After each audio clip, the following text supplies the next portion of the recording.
Сейчас закат уже почти. Сейчас середина дня, значит.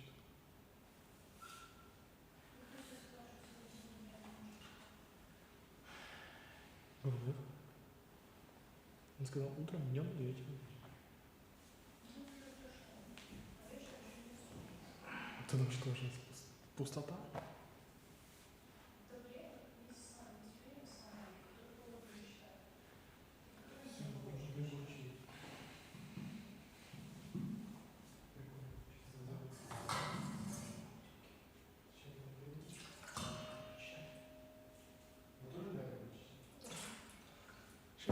Шах и мат. Я только что хотел говорить, что я говорю, да. Я еще обидно читаю. А мне утреннюю только читать надо, утреннюю читать. Не, мне просто настроение, говорю, Магараш. Я спросил, был в Санке читать, или если просто когда вспомнил. Ну, он может, да, сказал, что положишь, когда вспомнил. Вот почему с вами говорит, что в Санке. Бхактивидан с вами говорит, что в Санке. А мы Магараш. Не могу, хорошо, утром, днем и вечером. Сейчас день. А если нет, то 60 вечера.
Hare Krishna, Hare Krishna, Krishna Krishna, Hare Hare, Hare Rama,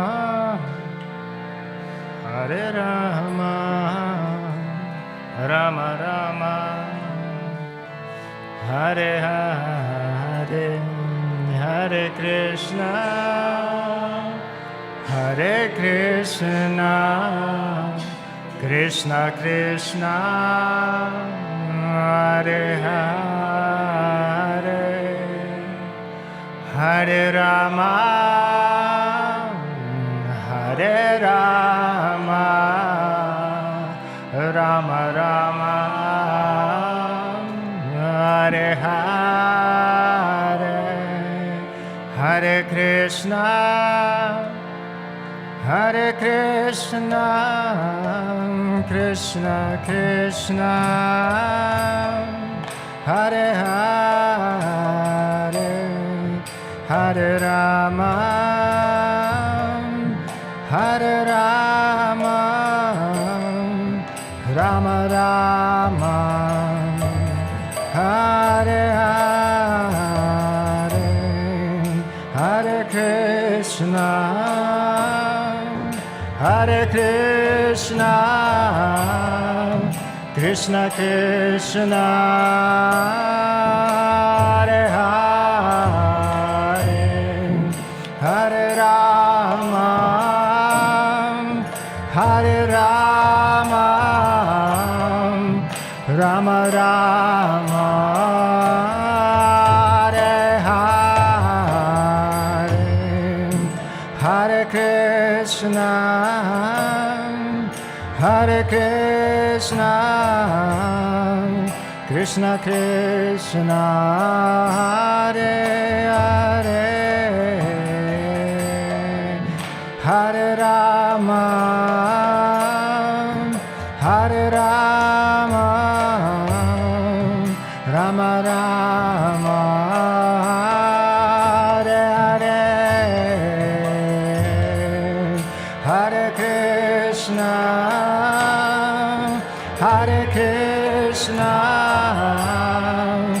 Krishna Krishna Hare Hare Hare Rama Hare Rama Rama Rama Hare Hare Hare Krishna Hare Krishna Krishna Krishna Hare Hare Hare Rama Hare Rama Rama Rama Hare Hare Hare Krishna Hare Krishna Krishna Krishna Hare Hare Hare Rama Hare Rama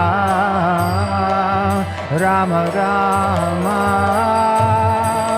Hare Hare Hare Krishna Hare Krishna Krishna Krishna Hare Hare Hare Rama Hare Rama Rama Rama Hare Hare Hare Krishna Hare Krishna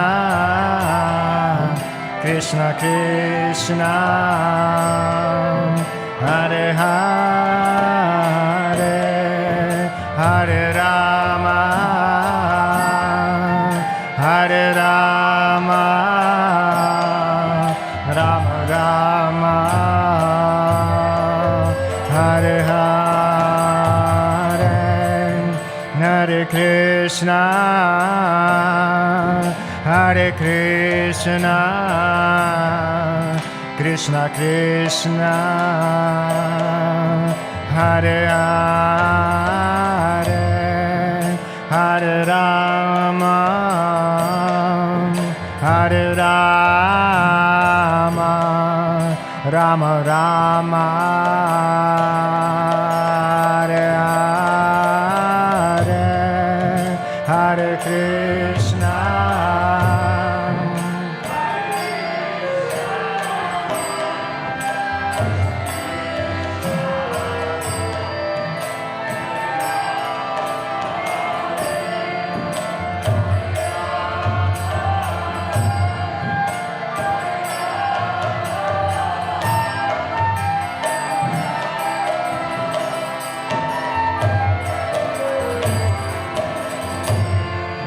Hare Krishna, Hare Krishna, Krishna Krishna, Hare Hare, Hare Rama, Hare Rama, Rama Rama.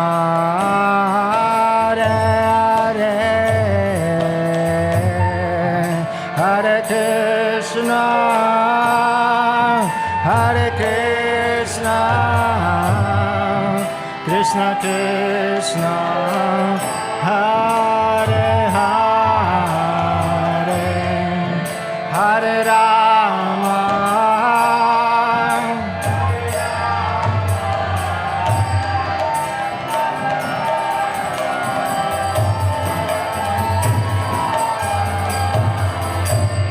Hare Krishna, Hare Krishna, Krishna Krishna, Hare Hare, Hare Rama, Hare Rama, Rama Rama.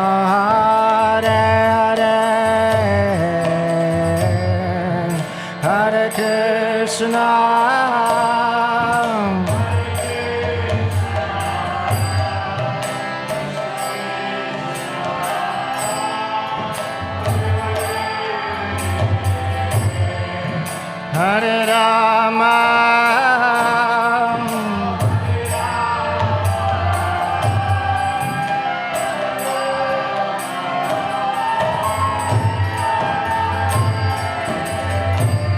Hare Krishna, Hare Krishna, Krishna Krishna, Hare Hare, Hare Rama, Hare Rama, Rama Rama, Hare Hare, Hare Krishna, Hare Krishna, Hare Rama, Hare Rama,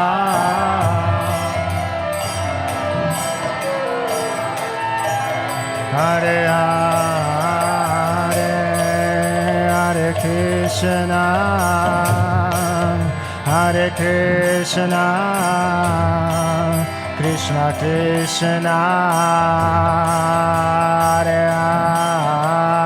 Hare, Hare Rama, Hare Rama, Rama Rama, Hare Hare, Hare Krishna, Hare Krishna, Krishna Krishna, Hare Hare, Hare Rama,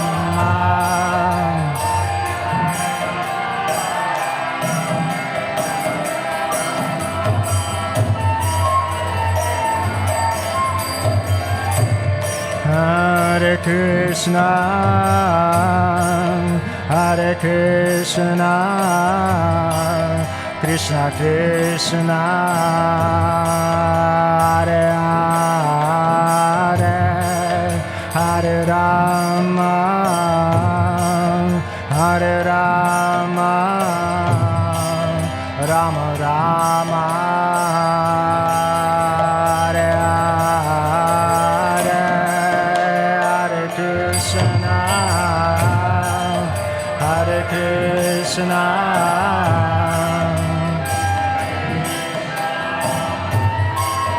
Hare Hare,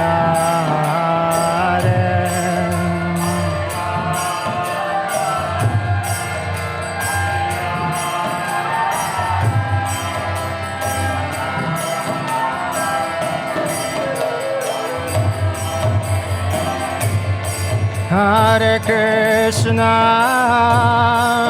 Hare Krishna, Krishna Krishna, Hare Hare, Hare Rama, Hare Rama, Rama Rama, Hare Hare, Hare Krishna, Hare Krishna,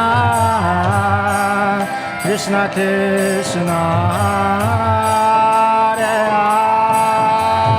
Hare, Hare Rama,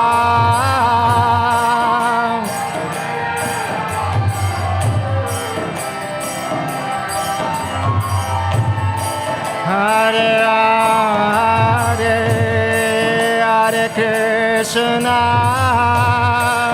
Hare Krishna, Krishna Krishna, Hare Hare, Hare Rama, Hare Rama, Rama Rama, Hare Hare, Hare Krishna, Hare Krishna, Krishna Krishna, Hare Hare, Hare Rama, Hare Rama,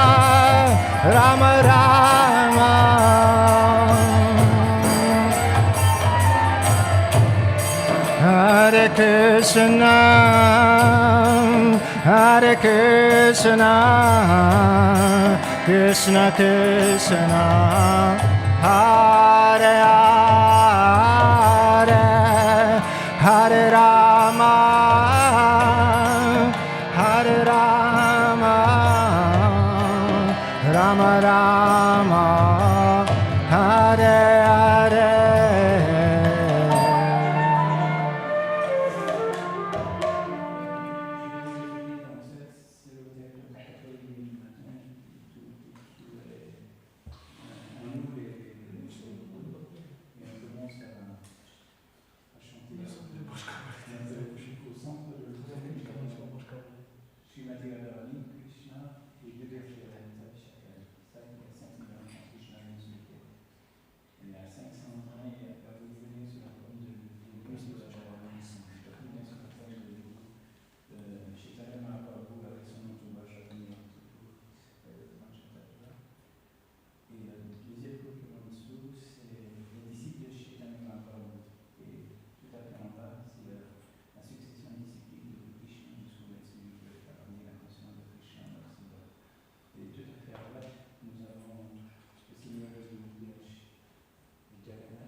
Krishna en sanskrit, ça veut dire facilement. Et là, la source de toute joie. Donc il y a que trois noms dans son mantra. Et en tant que découvre, le minimum de tout qu'on est voulu chanter, c'est 16 trucs minimum du temps de jour. Sinon, ceux qui peuvent chanter plus, changent plus toujours. Et là, on arrive à percevoir la nature d'une âme. Toujours qui sont offenses, en fixation en pratique, sous les fils de la donc nous avons ici les éléments du passé, et dedans il y a la chanson, le centre de la salle, où on chante, on nous a des fleurs,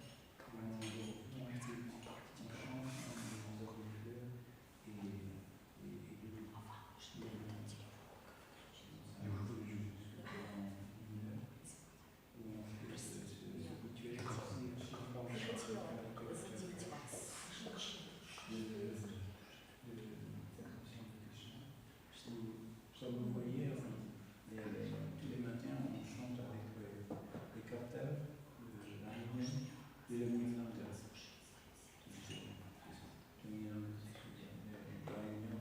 C'est un instrument français qui a été conçu par les Français et que les Anglais ont mis en Inde, qui est devenu un instrument traditionnel indien.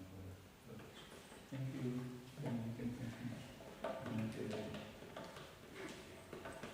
Ici, on a l'enseignement qui est tous les matins, c'était le dimanche, c'est l'enseignement de Chaitanya Mahaprabhu. Dans la semaine, c'est le Srimad Bhagavatam. Et le soir, c'est la Bhagavad Gita.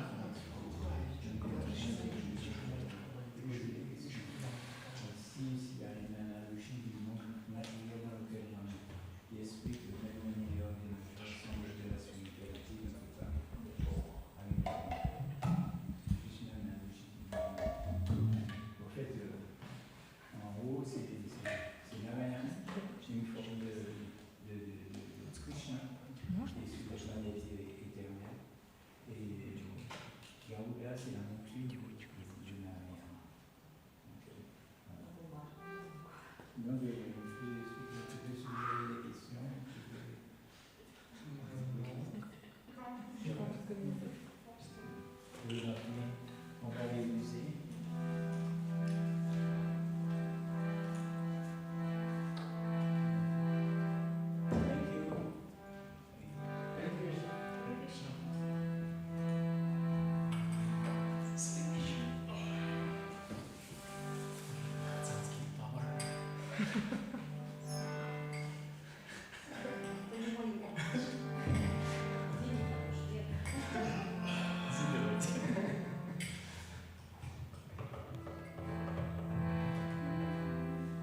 Krishna,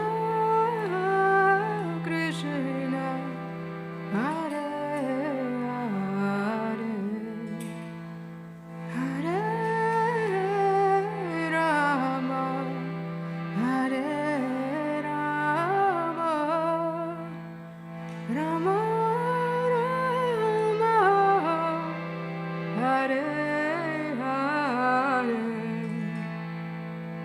Hare Krishna, Hare Krishna, Krishna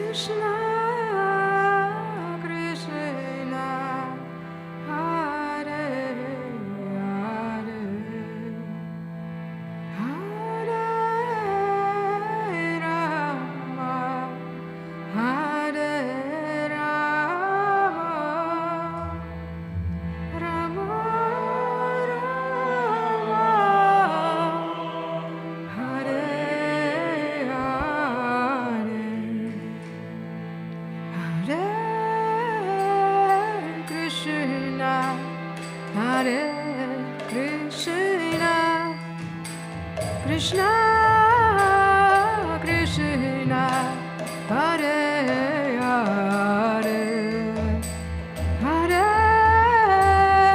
Rama, Hare Rama, Rama Rama, Hare Hare, Hare Krishna, Hare Krishna, Krishna Krishna, Hare Hare, Hare Rama, Hare Rama, Rama Rama, Hare Hare, Hare Krishna, Hare Krishna, Krishna Krishna, Hare Hare, Hare Rama, Hare Rama, Rama Rama, Hare Hare, Hare Krishna, Hare Krishna, Krishna Krishna, Hare Hare, Hare Rama, Hare Rama, Rama Rama, Hare Hare, Hare Krishna, Hare Krishna, Krishna Krishna, Hare Hare, Hare Rama, Hare Rama, Rama Rama, Hare Hare, Hare Krishna, Hare Krishna, Krishna Krishna, Hare Hare, Hare Rama, Hare Rama, Rama Rama, Hare Hare, Hare Krishna, Hare Krishna, Krishna Krishna, Hare Hare, Hare Rama, Hare Rama, Rama Rama, Hare Hare, Hare Krishna, Hare Krishna, Krishna Krishna, Hare Hare, Hare Rama, Hare Rama, Rama Rama, Hare Hare, Hare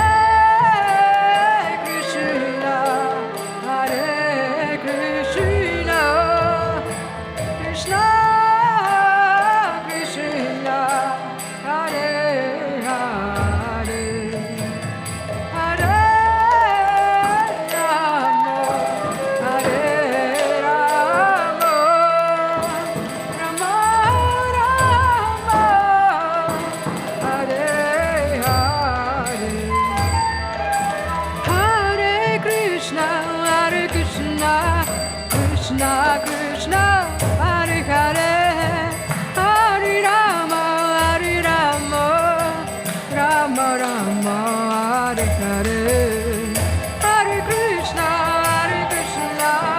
Krishna Krishna Hare Hare Hare Rama Hare Rama Rama Rama Hare Hare Hare Krishna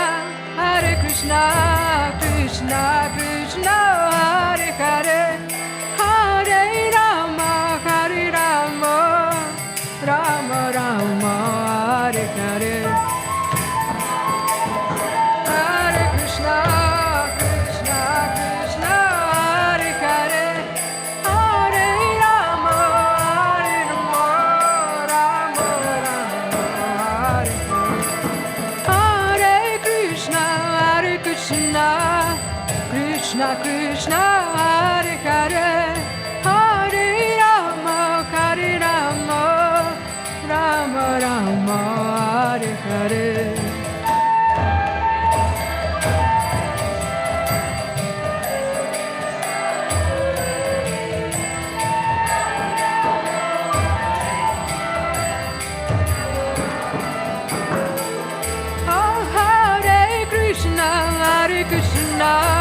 Krishna Krishna Hare Hare Hare Rama Rama Rama Hare Hare Hare Krishna Krishna Krishna Hare Hare Hare Rama Rama Rama Hare Hare Oh Hare Krishna Krishna Krishna Hare Hare Hare Rama Rama Rama Hare Hare Hare Krishna Hare Krishna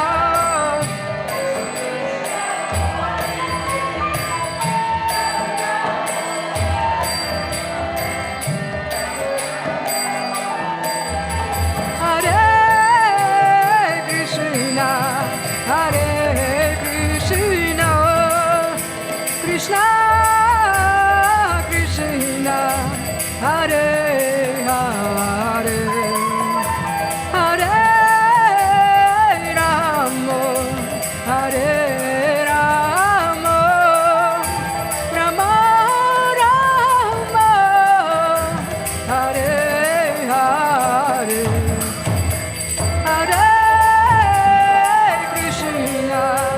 Hare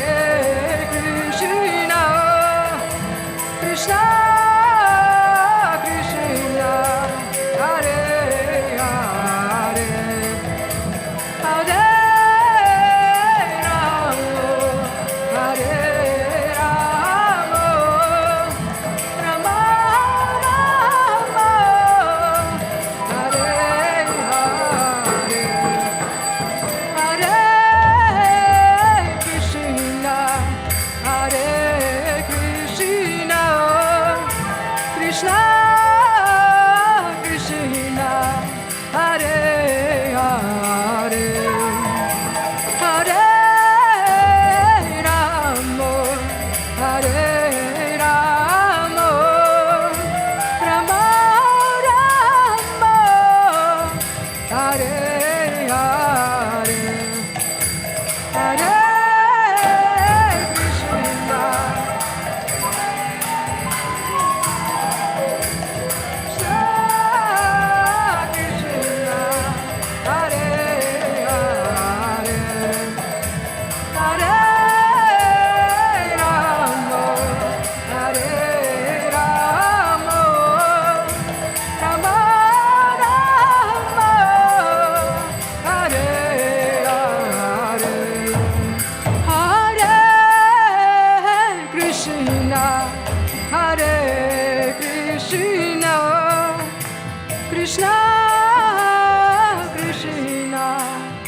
where we have public worship, where we sing and music.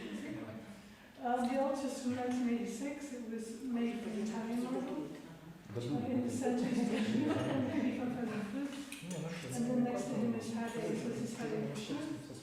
So in India they have this idea God is also has female qualities as well as male. So on the right hand side is Jagannath. They have a big temple in India on the east coast. And then on the left hand side is Chaitanya. They're the ones that traveled around India. So we do a lot of worship here. The idea is kind of yoga. Yeah. So yoga means to connect with God. And so we do something called Bhakti Yoga, which means to connect with God through love. So we do, so you see they're wearing clothes. We change their clothes every day.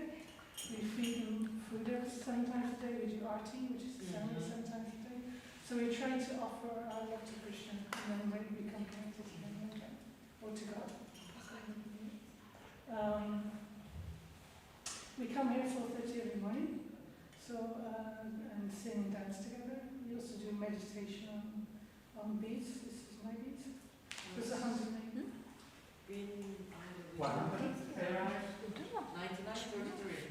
33. You have the same.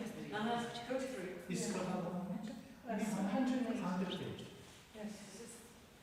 It's interesting because the Catholic Church, they have 54. So it's half of the, I don't know why the Catholic Church has half of ours. But it's the same. Yeah. Good. So you can see it's a very beautiful room, all those different passports. The lights are very nice.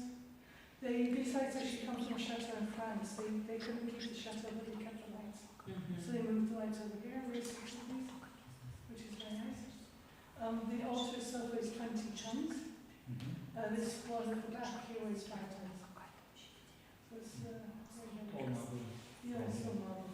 No, not from here, Italy.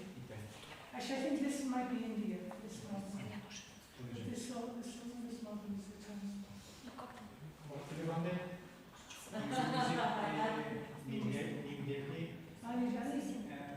Georgia, 3 also mentioned of plan. We have to plan. Because like I am very pleasure. Thank you. Thank you very much. Thank you very much.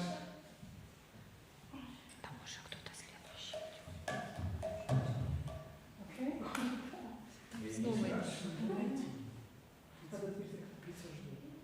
Да я ж не против.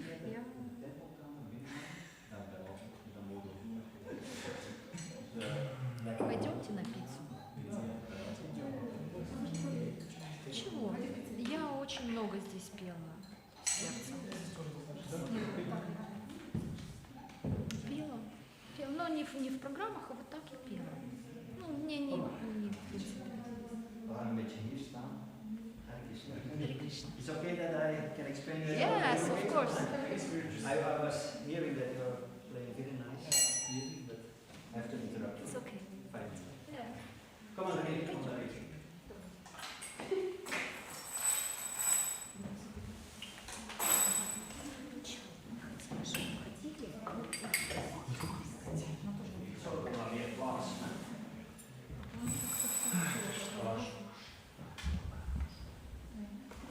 Dus dat is ons altaar. Dat is een kritisch met 3 kaken. En in het midden zie je de gaan eigenlijk die hebben de fluit.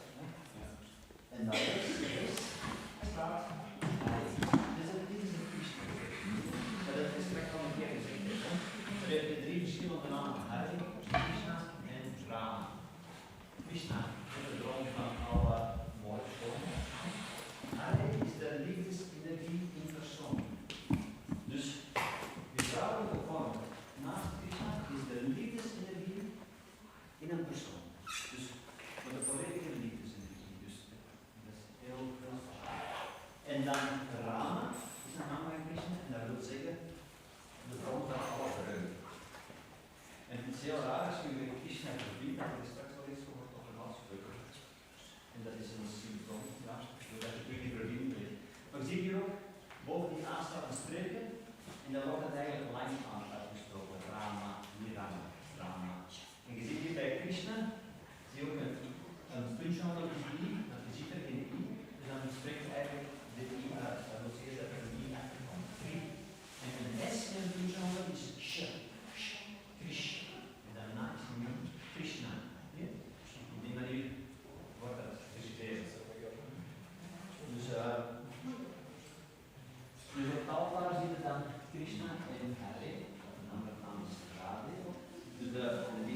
krijgen de gedaanten op het altaar andere kleedjes aan. 'S morgens, elke dag. 'S morgens om 5:00 zijn er 5 mensen mee bezig, 2 uur en een kwart aan het stuk. Ja. Om die mooie, en ook weer om die persoonlijke relatie met Krishna terug te herstellen. Als je iemand lief hebt, dan wil je daar dingen voor doen, de liefde uiten door dingen te doen. Anders heeft het niet veel zin. Hè? Dus op het goddelijke niveau, op het niveau van de ziel, is dat net hetzelfde. Dus Krishna is een persoon, wij zijn een persoon. En door die service, die dienst te doen, ontwikkelen we terug die relatie. Hè? En dan links staan dan die gedaanten van eerst Chaitanya. Dus een incarnatie van Krishna die het Krishna een beetje gebracht heeft. En dat is zijn doel. En op de rechterkant zie je 3 nogal speciale beelden. Toch? En eigenlijk hangt er nog een klein verhaaltje aan. En eigenlijk zijn dat onafgewerkte beelden.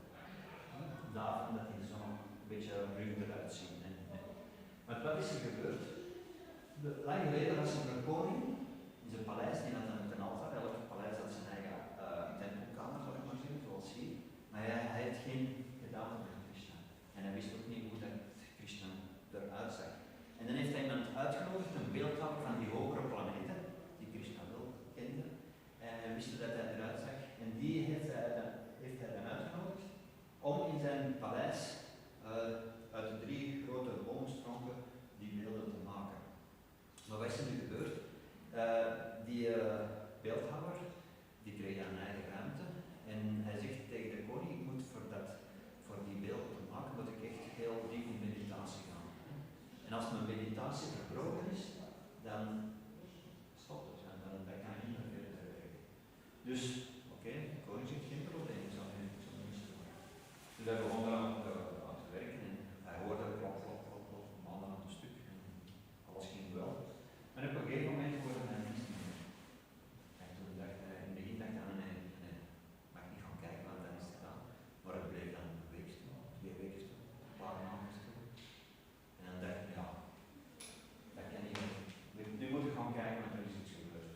Maar, natuurlijk, toen dat hij de deur openging, deed, dan zag hij daar de beeldhouder in meditatie. En ik weet niet of je dat weet, maar sommige yogis in India hebben die mystieke vermogens, die hebben verschillende mystieke vermogens. En tijd is heel relatief. Als je in een diepe meditatie gaat, dan lijkt het of dat je nu aan het mediteren bent, maar de tijd kan al een paar maanden verder zijn. Dus tijd is relatief ook in de meditatie. En inderdaad, het was zo niet. Die man was de beeldhouwer was aan het mediteren, hoe dat hij verder moest werken. En maar het was gebroken en hij zegt, ja, sorry, ik kan niet meer verder doen.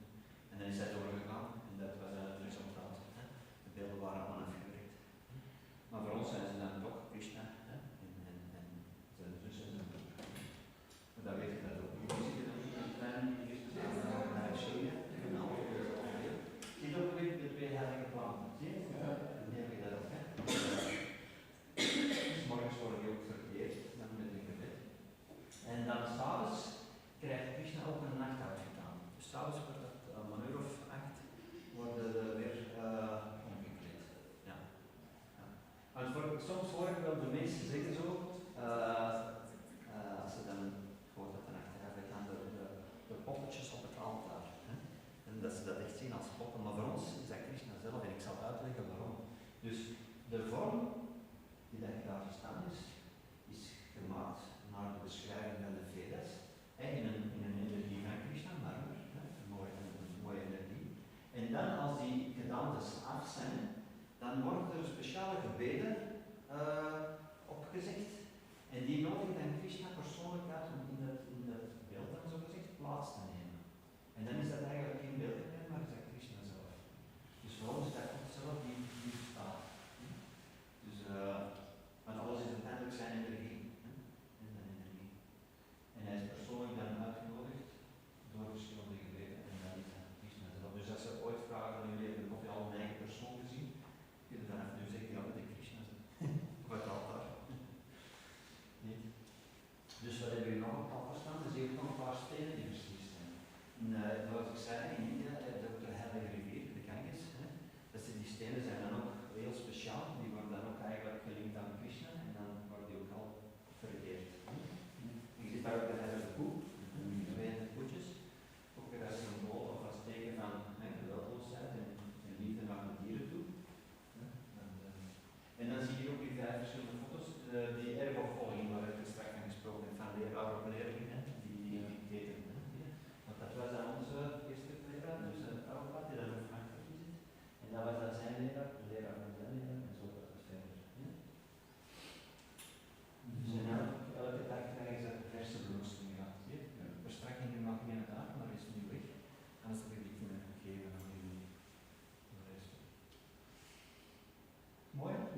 hè? Dat is mooi, hè? En elke dag zijn dan gelezen, hè? Morgen kan het helemaal anders zijn. Hè? En je ziet daar een camera, en je ziet daar een camera. Dus wij zenden elke dag live uit op YouTube. Op YouTube. Ja. Dus als je op YouTube gaat en je tikt in Radhadesh, de naam van hier, .tv, en dan ga je en je scrolt terug naar Café 5. Ja, ja. Ja, en dan kun je daar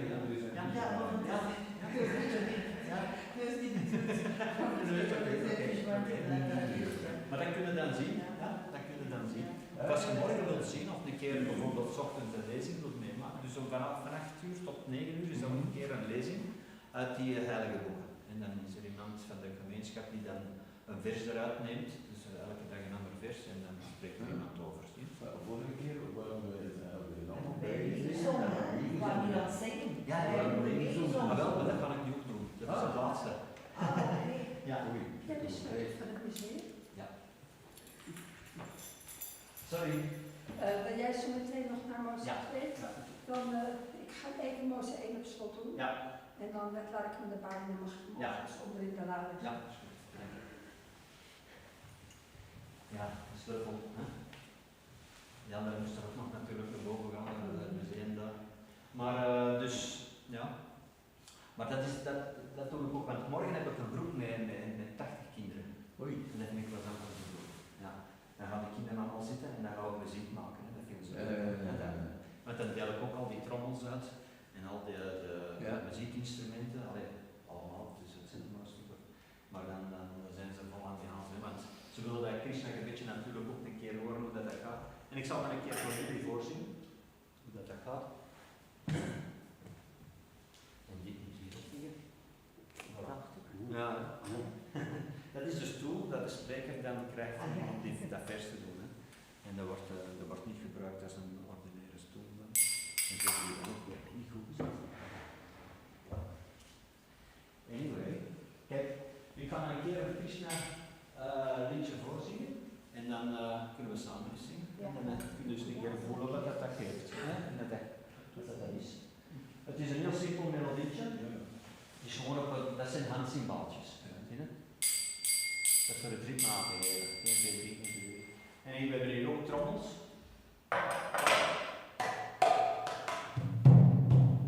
Ik weet niet dat er hier muzikale mensen bij zijn.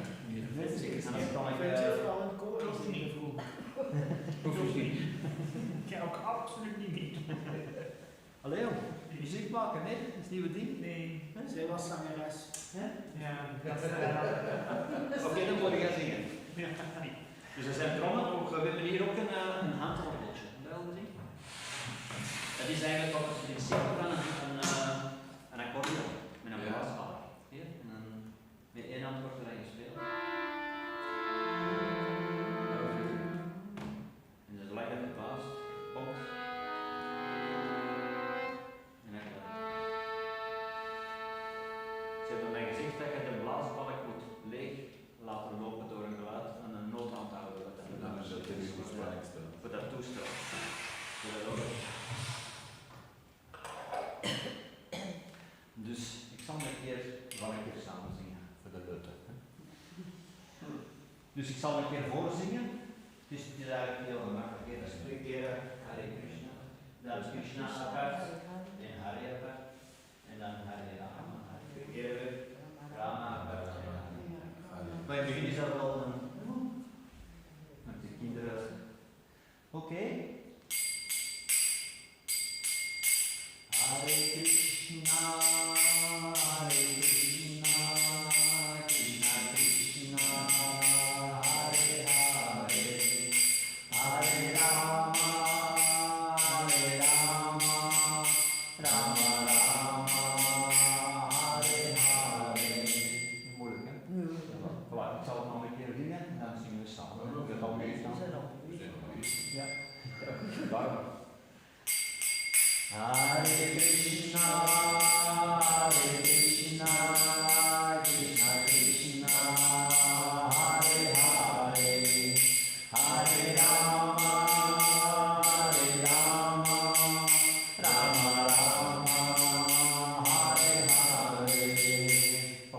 dat was het ingangsexamen. En iedereen is geslaagd. Ja. Dat is niet normaal wel. Ja, nee, wat heb je mee gedaan? Ja, maar wij willen dan een donatie Oh, ja, doen ja, met hen ja, ja. gedaan. Wij willen een donatie doen met hen. Dat Ja. moet erin treden. Hij is ook chef-kok. Ah, Chef Wat? en modeontwerper, ik zal ze wel Wauw. een keertje maken. zeg dat. Dat zou het zijn. Hè? Al die talenten. Dat Ja, gaan we maar gebruiken. ik heb nog heel wat indruk getatoeëerd ook nog. Dus. Wauw. Allee, ja, terug. Voilà, dat is een tempel kan er nog vragen. Het is een heel geval. Stinkt die. Ja, De Rio. ja, Toen ik in het begin naar Ries kwam, hè, ik kan de vraag vertellen. Hè. Ik ging de eerste keer, ik had dan een moest op straat gekocht en die Christians, ik kende die meer, ik had er nog nooit gehoord, nooit gezien. Hè. Echt, dat was wel leuk van dat vrouw. En ik denk, ja, ik wil er meer van weten. Dus ik wist dat in Antwerpen een tempel was. En dat is midden in de zomer. Dat is gewoon heel warm, dat weet ik nog. En Amerikanen hadden ons 84, ik vergeet het nooit. Dus ik heb daar met volle moed naartoe en die deur was open en die galm, die geur van die bier ook. Ja. En die Indische keuken, dat kwam op mij af en ik vond dat stinken. En dat is al zo. Ja. Ja, ja, En op een gegeven moment dan dacht ik van, oh nee, sorry, maar ik kan niet meer. En ik zit terug naar huis gegaan. Toen dacht ik thuis van, wat zeg je? Je gaat eigenlijk voor meer van die kennis te weten te komen, hè, want er was elke zondag dan een lezing en dan ook een maaltijd. Hè. Ik ben dan teruggegaan. Maar weet je wat ik gedaan had? Ik heb mijn neus volgestoken met watjes. En zo ben ik de eerste keer een tempel gegaan. Maar op de duur wordt dat gewoon. Ik vind dat zelfs lekker. Dat is raar. Dat is, we zijn allemaal geconditioneerd door geuren en kleuren. We zijn allemaal geconditioneerd en er is een bepaalde geur opgebracht. Hè. En dan een andere geur kan ons echt doen. Ja, ik moet zeggen, dat rasgeuren ben ik toch beter dan dat. Ja, dat is zeker. Kan ik niks op inbrengen. Voilà.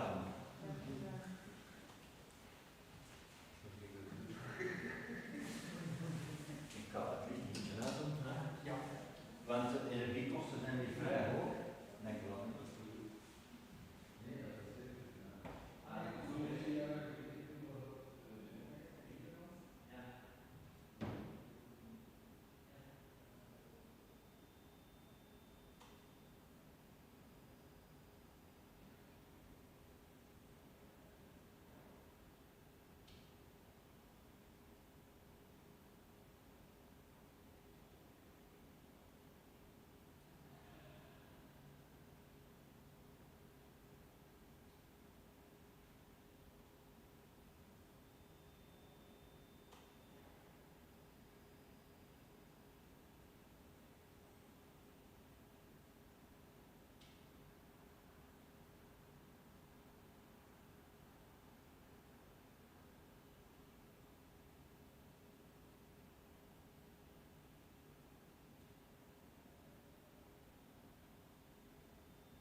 and play and sing. Normally I clean a little bit early, but I had a meeting, so you can play and I will clean around you. Okay, thank you. Yeah? Is it okay if I sing another mantra that the You sing whatever happens in your heart. Because I don't know how to play the Hare Krishna on the harmonium. You sit very properly. You sit very straight. You do yoga? Yes. Yeah, yeah. Do you need another pillow or something? Thank you. Good, thank you.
Sorry? Ik was met iemand in gesprek.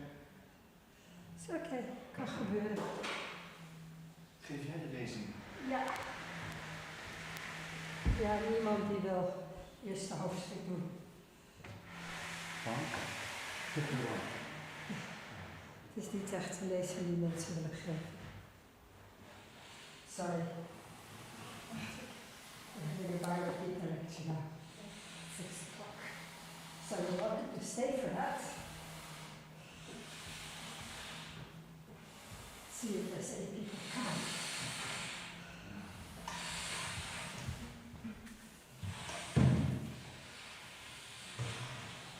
En deze lezing duurt een uur? Ja. Wel weer met kirtan en alles. Ja, de lecture van vandaag is ook prachtig. Ja. Excuse me. How long is it, the lecture of the Bhagavad? Until 7, and then there's kirtan.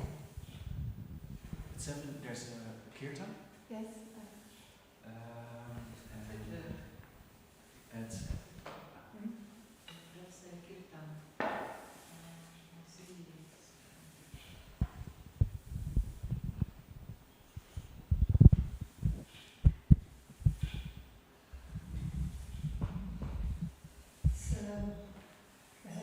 Just because on the 3rd of December, it's the day that Bhagavad Gita was spoken. So the 18 days before, we give lectures for all the 18 chapters of Bhagavad Gita. especially for you people. Oh, for everybody. So for everybody. For all of us, it's good too. What chapter is it today? It's the first chapter today.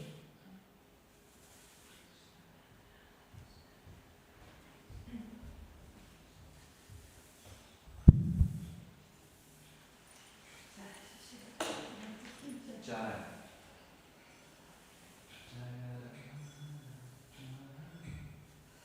People are not used to having lectures at 6, so they most likely come trickling in, if any come.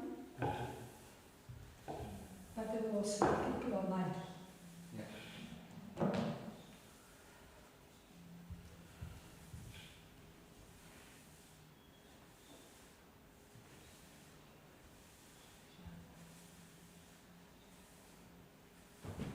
This is just for one day.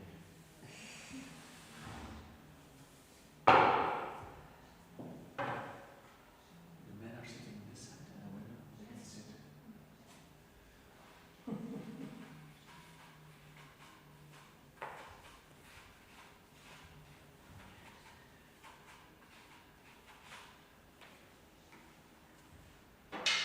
Normally it takes 1 hour to clean it.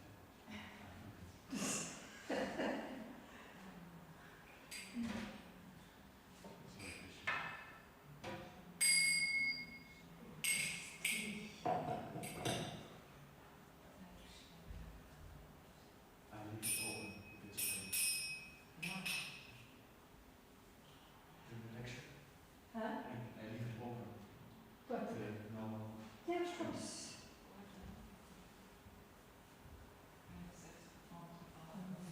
Minutes.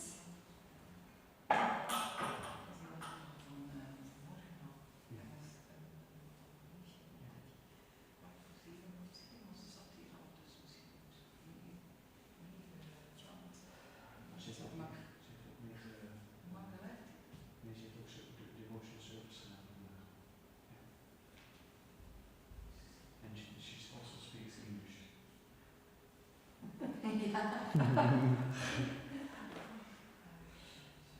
What was your name again? Laura. Laura. T'as passé de bonnes journées? Oui. Tu as fait de la service, tu as fait quelque chose aujourd'hui. Oui. Tu as fait... J'ai nettoyé les tables et les chaises dehors. Ok.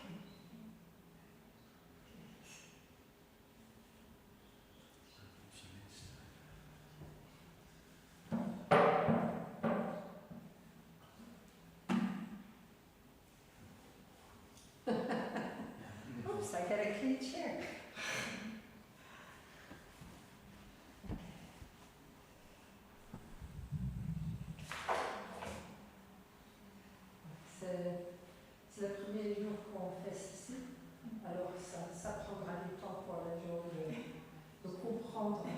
Et beaucoup de gens écoutent en ligne.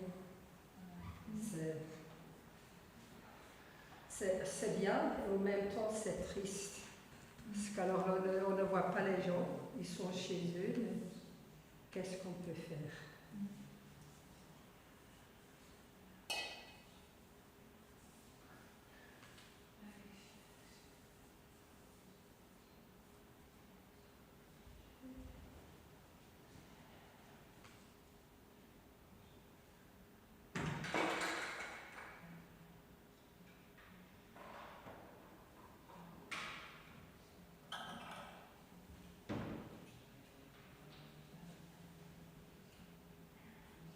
Zo, ik ga je storen van de knie.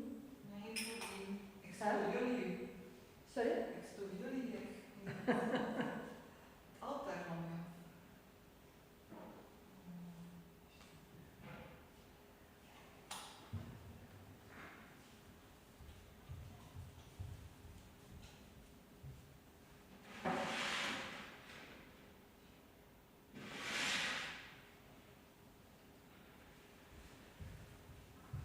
We sing.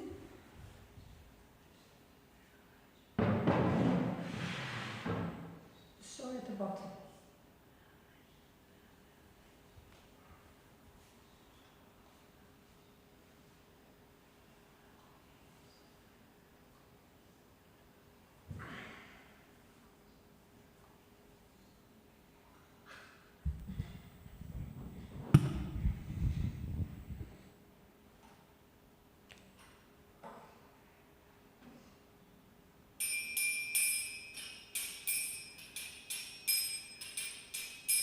Jaya Radha Madhava Kunja Bihari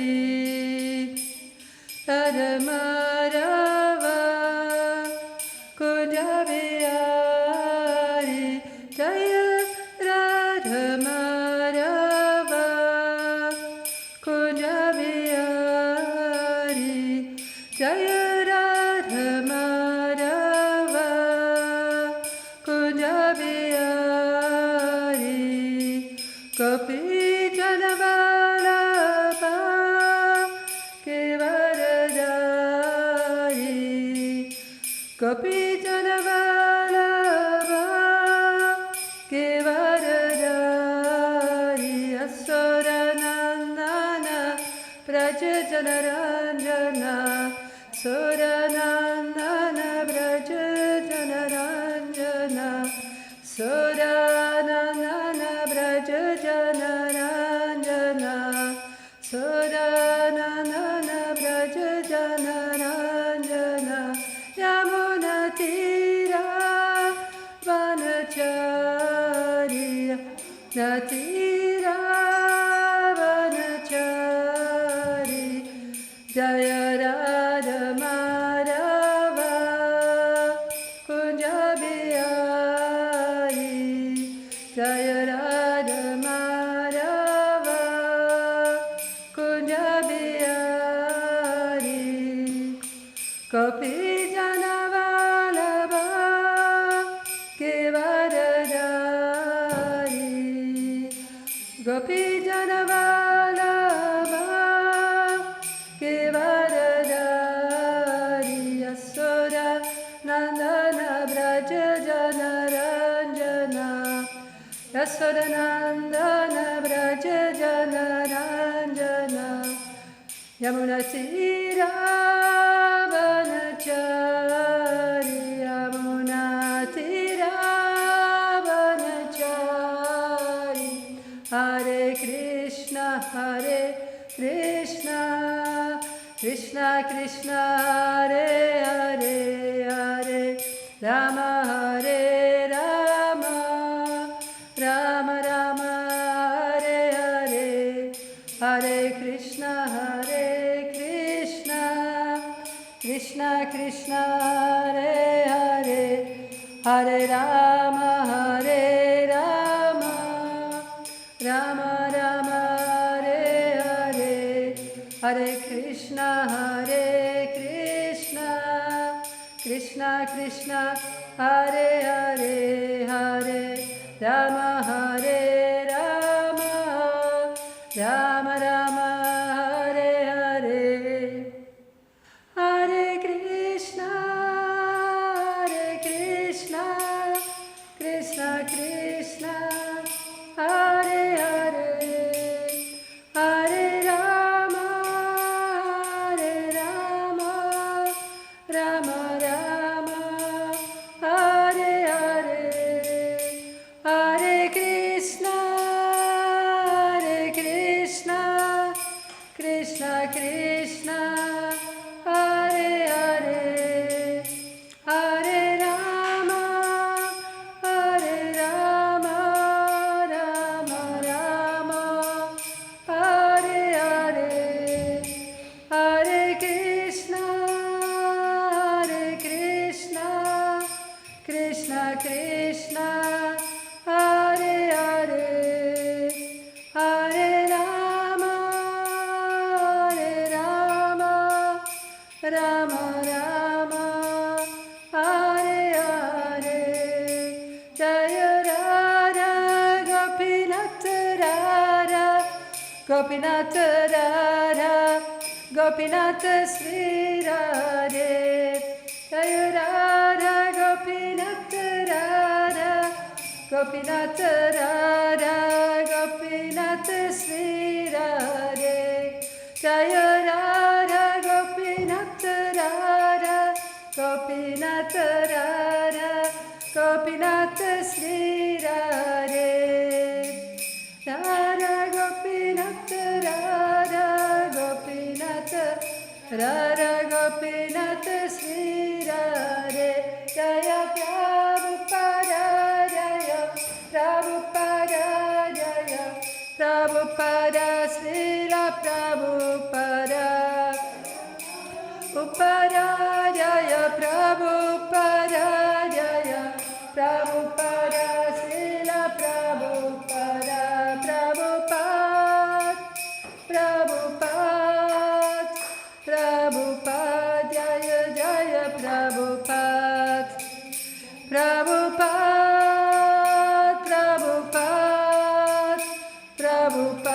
Jaya Jaya Prabhupada.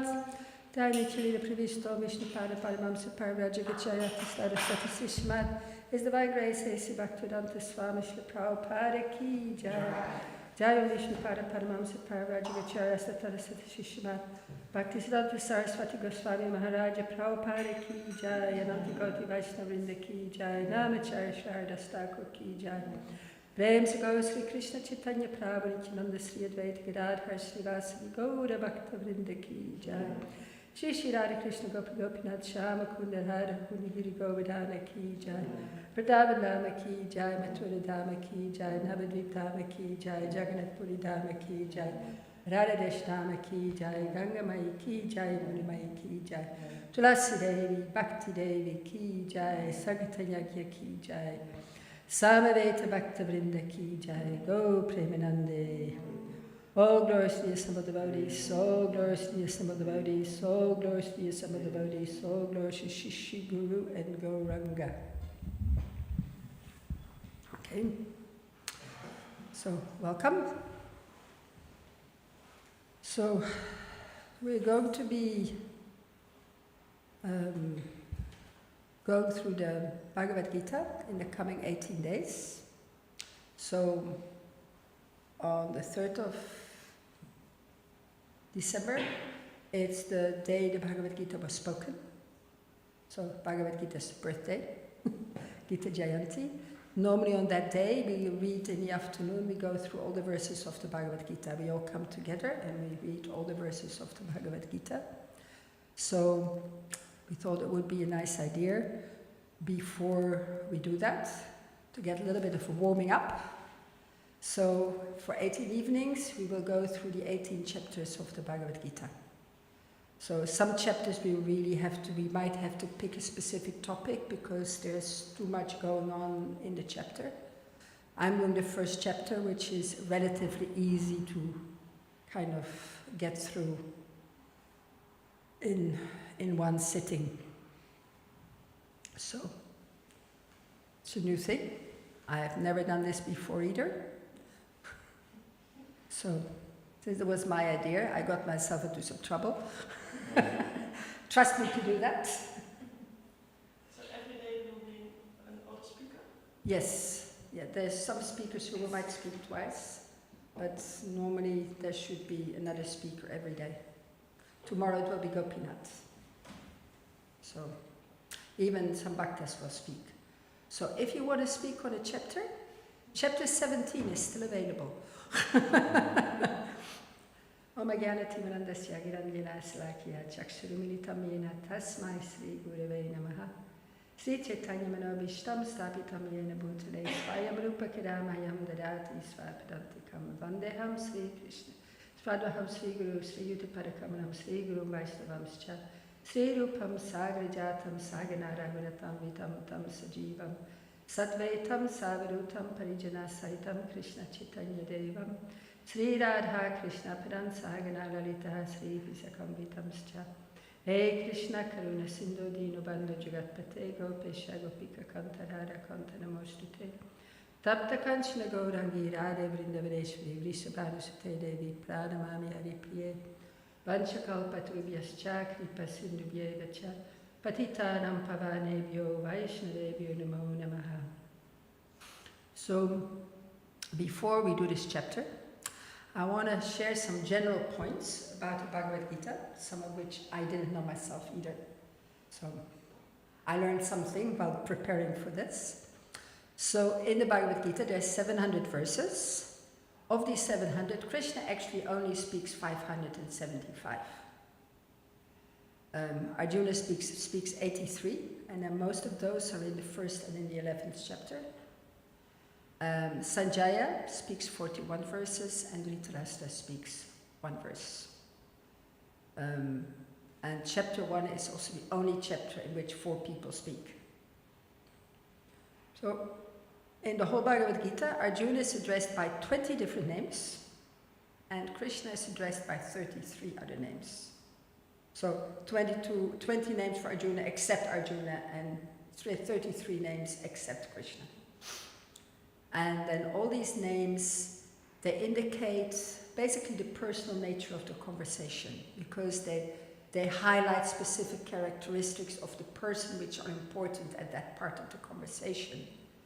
And this is something that I've come to realize through my more intensive study of the Bhagavad Gita, is that, well, I used to look at it as a book of bhakti philosophy, and to be honest, I used to struggle with it.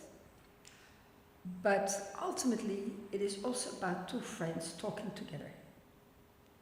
You know, the one is in a very distressing situation, Arjuna, and the other one is there helping him by giving him the perfect instructions by which he can deal with the situation, which will ultimately direct him from darkness to the light.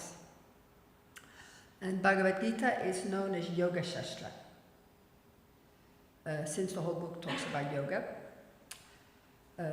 I always explain when we have visitors, I explain that yoga means connection. That's what it means. And the whole Bhagavad Gita is teaching us how we can get connected to Krishna. 20% of the verses of the Bhagavad Gita contain the word yoga or some related form thereof. Yogi, yukta. And that's, again, it's Yoga Shastra. Now, we see in the 1st chapter how Arjuna was overwhelmed by grief and confusion. And because he was overwhelmed, those are symptoms of the material world. Because he was so overwhelmed by this material world, he became disconnected. And that state is called viyoga, or separation. So that was Arjuna's state in the 1st chapter that we will discuss.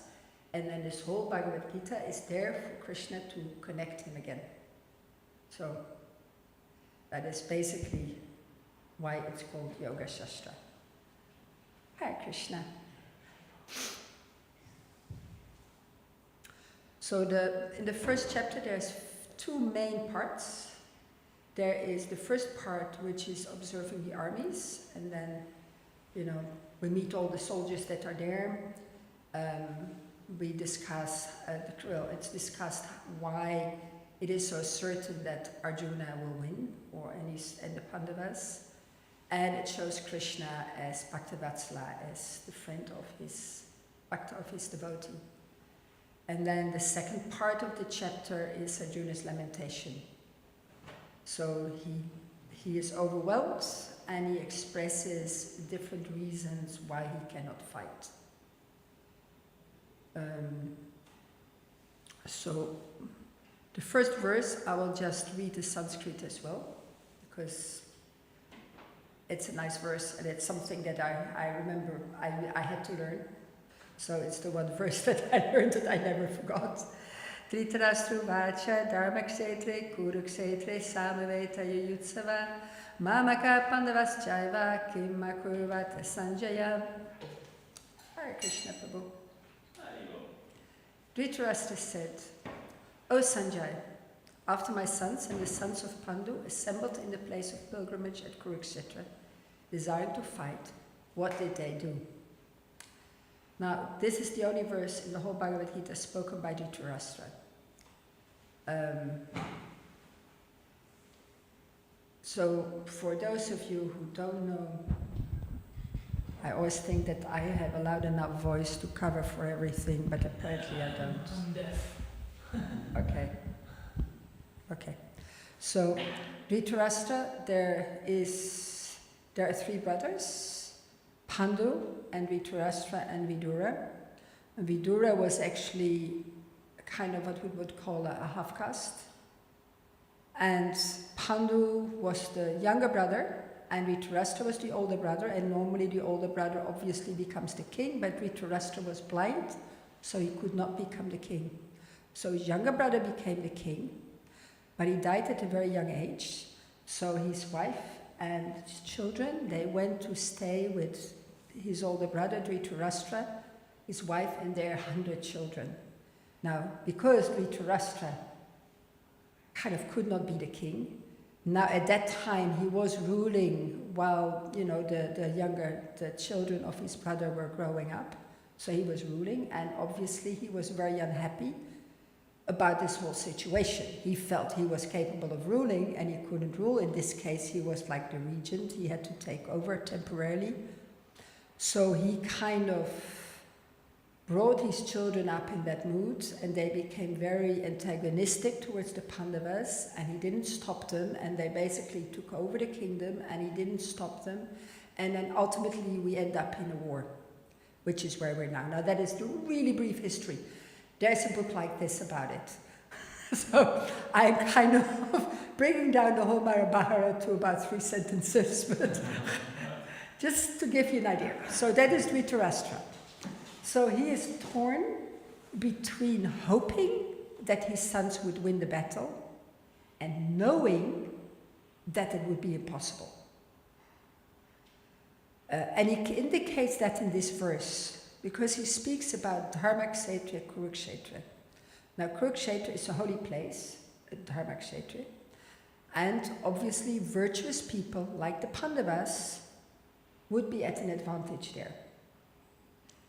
And we also get a glimpse of his mindset, because he calls his own children the Kauravas, and then the other party the Pandavas. So he definitely separates his children from the other side, even though they're cousin brothers, as they would say in India. In India, you have brothers and you have cousin brothers. So they are cousin brothers. They're family, they're close family. But he separated them. So, and he's talking to Sanjaya. And Sanjaya received the boon from Vyasadeva, the author of all the Vedas, of all the scriptures, that he would be able to see everything that was happening on the battlefield. Even though he was sitting with Dhritarashtra in the palace, because obviously Dhritarashtra, being blind, could not go out into battle. So he was sitting in the palace, but he could see everything that was going on, so he could tell Dhritarashtra what was happening. So after this, we skip to the battle. to the battlefield, where Duryodhana is talking with Dronacharya, one of his teachers, and one of the senior warriors in the field, and the other soldiers. And in the next 12 verses, we will see that both armies are preparing for the battle. So Sanjaya said, "O king, after looking over the army arranged in military formation by the sons of Pandu, King Duryodhana went to his teacher and spoke the following words. O my teacher, behold the great army of the sons of Pandu, so expertly arranged by your intelligent disciple, the son of Drupada." And there's a story behind this, because he is being very sarcastic here. So Drupada and Dronacharya, who he's speaking to, were friends when they were young. Drona was a brahmachari and a Brahman, son of a Brahman, and Drupada was a Kshatriya. And Drupada had told Drona that he could always come to him if he needed something. He even told him, "I will give you half of my kingdom." But they were kids speaking, but that's what he said.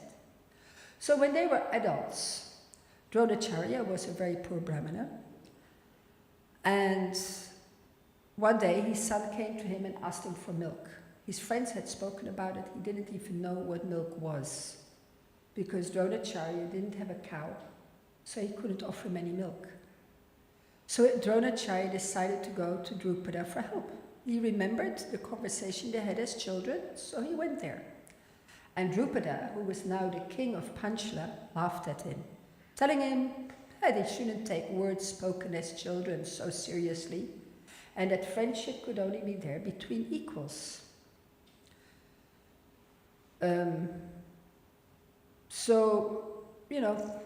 What could Dronacharya do? He left. But after some time, he became the archery and martial arts teacher of the Pandavas and the Kauravas. And Arjuna was his best pupil. And when it was time for students to offer Guru Dakshi, normally when students, they finish their education from their Guru, then they offer the Guru something. It's called Guru Dakshi. And in this case, he asked Arjuna to bring him Drupada. So Arjuna, he went and he conquered Drupada. He brought him before Dronacharya in chains. And then Dronacharya reminded Drupada of the words that, friendship could only exist between equals. And he said that now I deprived you of your kingdom is now mine. So you're not fit to be my friend. But then Dronacharya, he gave Drupada back half the kingdom and he kept the other half. So now Drupada was extremely upset and he performed the sacrifice to get 2 children. He wanted a son to kill Dronacharya and he wanted a daughter to marry Arjuna, because he was very impressed with Arjuna's power. He was really impressed with him. So he got Drishtadyumna and Draupadi. So Drishtadyumna, he ultimately went to Dronacharya to study archery, and Dronacharya taught him. And that is what Duryodhana is talking about now. So you're teaching the person who is there to kill you, ultimately. So, and he's on the other side. And then he continues to list all the strong fighters in the army of the Pandavas and the strong fighters in his own army, which I will not all read because there are time limitations and there are a lot of names, and then I have to explain the names, and then we won't get any further than that. So I'll continue, and we go to verse 10. Our strength is immeasurable, and we are perfectly protected by grandfather Bhishma, whereas the strength of the Pandavas, carefully protected by Bhima, is limited. All of you must now give full support to grandfather Bhishma, as you stand at your respective strategic points of entrance into the phalanx of the army. Now here we can see that Duryodhana is a very great diplomat. He was praising Bhishma a lot, but then he also adds the importance of everyone else to support Bhishma. Since Bhishma is a very old man, at the time of the battle, the Pandavas already had sons old enough to fight in the battle. Actually, one of his sons was already expecting a baby. Well, his wife was already expecting a baby. So Bhishma was nearly a great-great-grandfather, and he was still fighting in the battle. So Duryodhana was making sure that everyone felt really valued, because he wanted to get the best from them. He wanted to really fight for him. And we have to see this in the right context, because it looks very laudable. You know, he was a good king. He was making his soldiers feeling valued. He was very diplomatic, and they're all very good qualities in this material world. But actually Duryodhana is an anga of Kali Yuga, which means a limb or a weapon of Kali Yuga. He is one of the inroads Kali had to get in. So even though he's very diplomatic, he is definitely not we should look at it from the spiritual point of view and not the material point of view. Verse 12. Then Bhishma, the great valiant grandsire of the Kuru dynasty, the grandfather of the fighters, blew his conch shell very loudly, making a sound like the roar of a lion, giving Duryodhana joy. After that, the conch shells, drums, bugles, trumpets, and horns were all suddenly sounded, and the combined sound was tumultuous. And then in the next few chapters, the next 7 verses, we will hear about the signs of victory for Arjuna and the Pandavas. So we just heard that Duryodhana's army, the Kauravas' army, they were all sounding their bugles and the trumpets, and you know, they kind of, I don't know if you've ever seen, but before, especially I think with rugby, you know, they have this way to sweep themselves up into frenzy before the battle, before the game. You know, I think in is it New Zealand or Australia, they have this haka. Anyway, they have specific dances that they do, and they to kind of get themselves all excited before the game. So this is the army, they're getting themselves all excited before the battle. So on the other side, both Lord Krishna, and the word for word here adds that this is Madhava who is referred to, so the husband of the goddess of fortune, which is an important point, which as we will hear later. So both Krishna and Arjuna, stationed on a great chariot drawn by white horses, sounded their transcendental conch shells. Lord Krishna blew his conch shell called, anybody know? Panchajanya. Arjuna blew his, the Devadatta, and then Bhima, the voracious eater and performer of Herculean tasks, blew his terrific conch shell called Poundra. King Yudhishthir, the son of Kunti, blew his conch shell, the Ananta Vijay, and Nakula and Sahadev blew the Sughosh and Mani Pushpaka. That great archer, the king of Kasi, the great fighter Shikandi, Drishtadumna, Virat, the unconquerable Satyaki, Drupada, the sons of Draupadi, and others, O king, such as the mighty armed son of Subhadra, all blew their respective conch shells. The blowing of these different conch shells became uproarious. Now we hear sometimes when some people blow the conch shell, we can really hear it. Like Rida Chaitanya, when he blows the conch shell, he really blows the conch shell. He blows it until he's red in the face. And it's really loud. So can you imagine all those soldiers on the battlefield, and they're all blowing their conch shells and their trumpets, and there is so many soldiers. Can you imagine the sound of that? It's deafening. The blowing of these different conch shells became uproarious. Vibrating both in the sky and on the earth, it shattered the hearts of the sons of Dhritarashtra. At that time, Arjuna, the son of Pandu, seated in the chariot, bearing his flag marked with Hanuman, took up his bow and prepared to shoot his arrows. O king, after looking at the sons of Dhritarashtra drawn in military array, Arjuna then spoke to Lord Krishna these words. Now here there is some signs given that clearly indicate that Arjuna and the Pandavas will be victorious. Not all of them are in the text, but most of them are. So it is explained how the sound of the conch shells that Krishna and the Pandavas blew shattered the hearts of the Kauravas. That's one. And then the chariot that Arjuna was driving, and this is not in the text, it's in the purport, but the chariot Arjuna was driving was given to him by Agni, the fire god, and it was capable of conquering all directions. Krishna was there on the side of the Pandavas. And in verse 14, as I just mentioned, he is called Madhava, the husband of the goddess of fortune.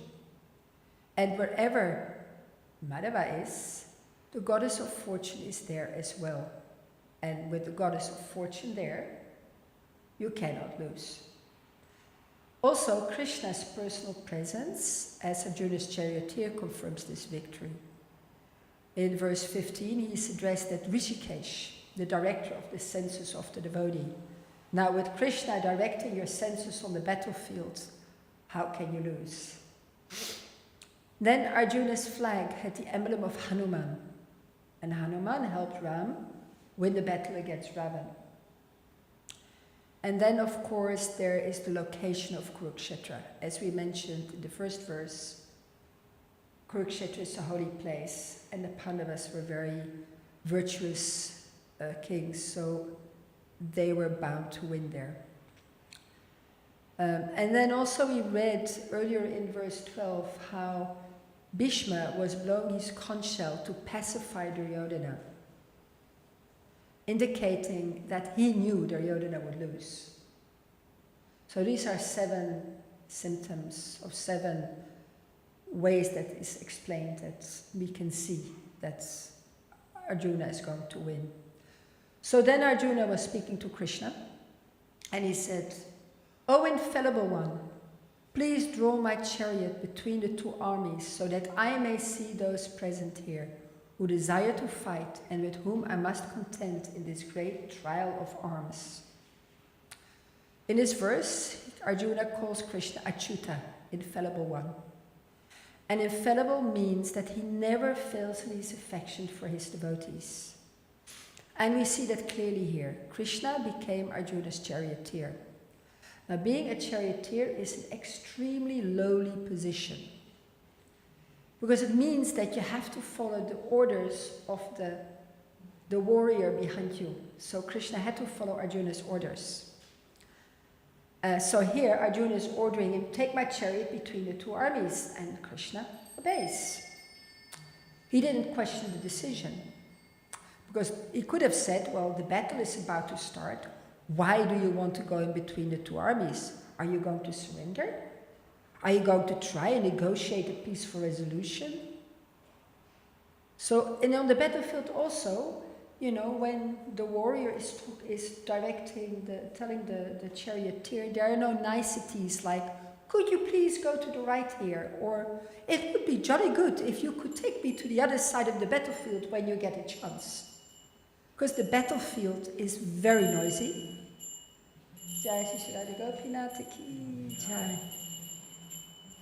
The battlefield is an extremely noisy place. So, and the warrior is holding his bow and arrows. Now, I heard in a lecture, and unfortunately I cannot give chapter or verse to this, but it kind of sounds logical. So it's very noisy, you know, and I'm sure the conch shells wouldn't just stop. There was always screaming and noise and, you know, people dying, and there's a lot of noise going on, all the hoofs, the elephants, very noisy place. So, you know, you're holding your bow and arrow, there's some distance between the charioteer and the warrior. So I'd heard it explained that the way the warrior gives directions is by his feet. His feet. If he wants to go to the right, you kick on the right side of the charioteer and then he goes to the right. You cannot, because the charioteer can't hear you. So this is what I heard, and it kind of, at the time it sounded quite logical. How else are you going to, of course Krishna is Rishikesh, so he would know what Arjuna is thinking, but in general that is the position of a charioteer. You know, you have to give him direction some way. You're holding your bow and arrow, so, you know, kick there, kick there. So that is what I understood. So it is definitely, Krishna is Achyuta, infallible in his affection to his devotees. Verse 23, let me see those who have come here to fight, wishing to please the evil-minded son of Dhritarashtra. Sanjay said, O descendant of Bharat, so here we go back to the palace. Now we're on the battlefield and now we're back in the palace with Sanjay and Dhritarashtra. O descendant of Bharat, having thus been addressed by Arjuna, Lord Krishna drew up the fine chariot in the midst of the armies of both parties. And Dhritarashtra also at this point might be wondering, what is Arjuna doing? Is he going to discuss a truce? What is he going to do? Oh, yes, there. Verse 25. In the presence of Bhishma, Drona, and all the other chieftains of the world, the Lord said, just behold, Partha, all the Kurus assembled here. There Arjuna could see, within the midst of the armies of both parties, his fathers, grandfathers, teachers, maternal uncles, brothers, sons, grandsons, friends, and also his fathers-in-law and well-wishers. So that must have an effect. I mean, just imagine standing there and there's all those people that you know, and they're people that you've eaten with, that you've drunk with, that you've, you know, I mean, kind of chai or water, that you've kind of, you know, visited, you've talked with, you know, there's so many events, and then you're there on the battlefield with them. So at this point we reach the second part of this chapter, because we discuss what is going through Arjuna's mind at that time, his lamentation. And we begin with his compassion. When the son of Kunti, Arjuna, saw all these different grades of friends and relatives, he became overwhelmed with compassion and spoke thus. Arjuna said, my dear Krishna, seeing my friends and relatives present before me in such a fighting spirit, I feel the limbs of my body quivering and my mouth drying up. My whole body is trembling, my hair is standing on end, my bow Gandiva is slipping from my hand, and my skin is burning. I am now unable to stand here any longer. I am forgetting myself, and my mind is reeling. I see only causes of misfortune. O Krishna, killer of the Keshi demon. So here there's a lot of signs mentioned of Arjuna's compassion. So who can remember some of the signs? His limbs are, what's happening to his limbs? Yes. His mouth? Drying up. His whole body is trembling. Yeah. His hair is standing on end, yes. What happens with his Gandiva bow? It's slipping, yes. And his skin is burning. His skin is burning. His legs? Legs are trembling. Yeah, he can't stand any longer. And he's forgetting himself, and his mind is reeling. And why is his mind reeling? That is due to weakness of the heart, yes. And he only sees causes of misfortune. So here we can see that Arjuna is being led by his emotions based on sensory perception and material considerations. He is seeing all his relatives standing there, and he allows his senses to dictate his actions. And this is why Krishna spoke the Bhagavad Gita to him, to get him out of this confusion caused by the senses and the mind. Chaitanya Charan Prabhu explains that we have to connect the experiences that we have through our eyes and our other senses and our mind. We have to connect them with the scriptures, so we don't get swept away by our emotions. This is why we study Bhagavad Gita, Srimad Bhagavatam and other scriptures, so we can learn to see through the eyes of Shastra Chakshus. And when we can see that way, then we do not get carried away by the senses and the mind, and there's less chance we will be completely overwhelmed by the modes of nature, and like Arjuna, here his emotions. I do not see how any good can come from killing my own kinsman in this battle, nor can I, my dear Krishna, desire any subsequent victory, kingdom or happiness. O Govinda, of what avail to us are a kingdom, happiness, or even life itself, when all those from whom we may desire them are now arrayed, for whom we may desire them, are now arrayed on this battlefield. O Madhusudana, when teachers, fathers, sons, grandfathers, maternal uncles, fathers-in-law, grandsons, brothers-in-law, and other relatives are ready to give up their lives and properties and are standing before me, why should I wish to kill them, even though they might otherwise kill me? O maintainer of all living entities, I am not prepared to fight with them, even in exchange for the three worlds, let alone this earth. What pleasure will we derive from killing the sons of Dhritarashtra? So this argument, he's afraid of a loss of enjoyment, which is a typical calculation of material life. And he considers that his fighting will not give him any enjoyment, because if he kills all his relatives, who will be there to share the opulences of the kingdom with after he has won? And also he feels that if there's any need of killing his relatives, then Krishna can do that. After all, he's the Supreme Personality of Godhead. So Srila Prabhupada explains in the purport that this is a typical material calculation.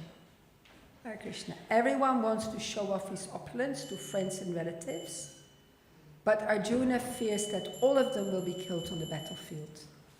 Now, I just got a new room, and even though I'm a very social person, I keep inviting, I'm not a very social person. I keep inviting people to come and have a look at my room, because I'm so happy with it that I want to share that happiness with someone. So this is also in case of Arjuna, you know, you kill all your relatives and then you end up with this kingdom, but there's no one to share it with. So that is a serious loss of enjoyment. And also Arjuna wanted to be a good man, you know, according to material considerations. So he did not want to kill his relatives. So, as I said, Krishna can do it for him. But a devotee wants to satisfy the Lord's desire.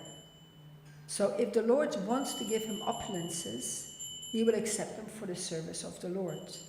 So Krishna wanted Arjuna to fight because, Hare Krishna Prabhu, because even though he can excuse a person for his own account, he excuses no one who has done harm to his devotees. So Duryodhana and his brothers had done so much harm to the Pandavas and to Draupadi. And all the Kauravas and the warriors fighting on the other side, basically they were already killed according to Krishna's plan. Arjuna just had to be the instrument. That was Krishna's plan.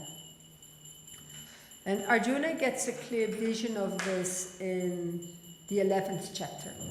You know, when he sees the universal form, and then at some point he sees Kala Rupa, he sees the form of eternal time, and then he can see all those soldiers all rushing into the mouths of Kala.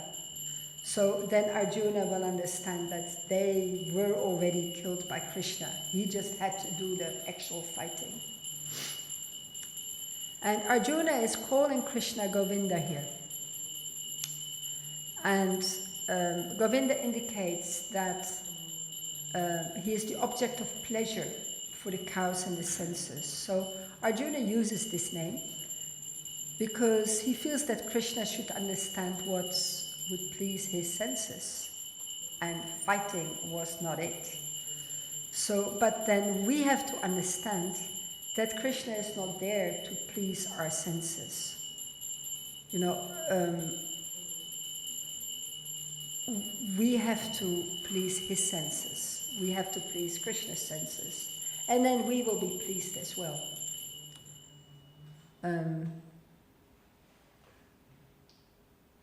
So I made a mistake here, but don't worry, we will continue happily.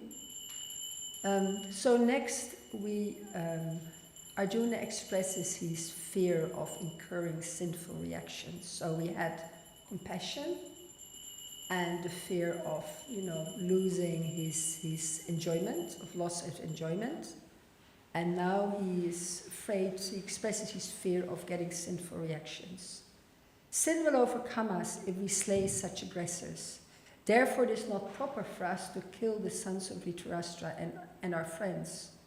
What could we gain, O Krishna, husband of the goddess of fortune? And how could we be happy by killing our own kinsmen?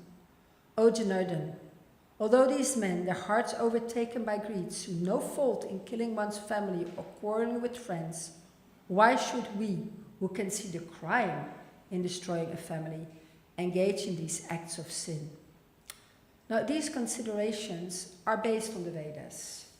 Hare Krishna, Prabhu. Because the Vedas tell us that we should always respect our seniors. And they also explain that forgiveness is a very good quality. But Arjuna is a Kshatriya, and it is his duty to fight. And it is also explained in the Artha Shastra, which dictate rules for politics and society, and so it's a more material-based Shastra, that there are 6 types of aggressors that should be killed. A poison giver, one who sets fire to the house, one who attacks with deadly weapons, one who plunders your riches, one who occupies another's land, and one who kidnaps your wife. So, Duryodhana tried to poison Bhima. He had a house of lac built for the Pandavas and arranged for it to be set on fire. The Kauravas were standing there on the battlefield with a lot of deadly weapons, so they were ready to kill them. And Duryodhana, with the help of Uncle Shakuni, cheated the Pandavas out of their wealth in a gambling match. The kingdom was actually Yudhishthir's and not Duryodhana's, so they also occupied their land in a sense. And then also they dragged Draupadi into the assembly and tried to disrobe her. So there were definitely 6 reasons to kill the Kauravas. And as we discussed just before this, that Krishna does not excuse any harm done to his devotees. So this is again one of the reasons why where Arjuna needed to fight. Can you put the mic a little bit closer? Yeah, I'm struggling with that. It keeps falling down, and I can't turn it any further.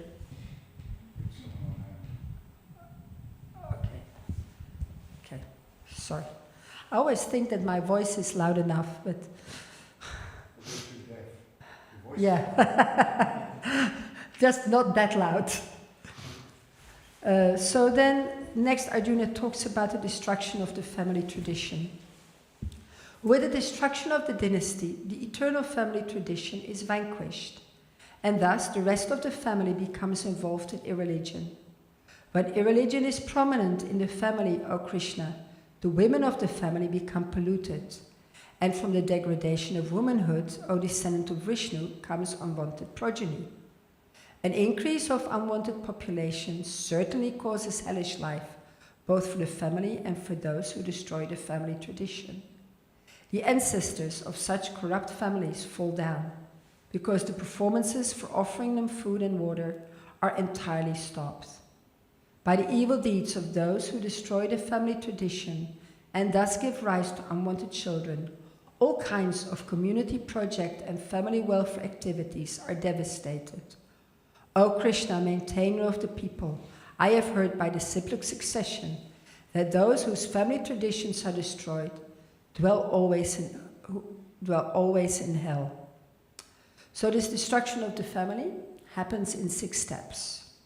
So first there's the death of the elderly, like in this upcoming battle. And then because of that, family traditions, they stop and irreligion increases.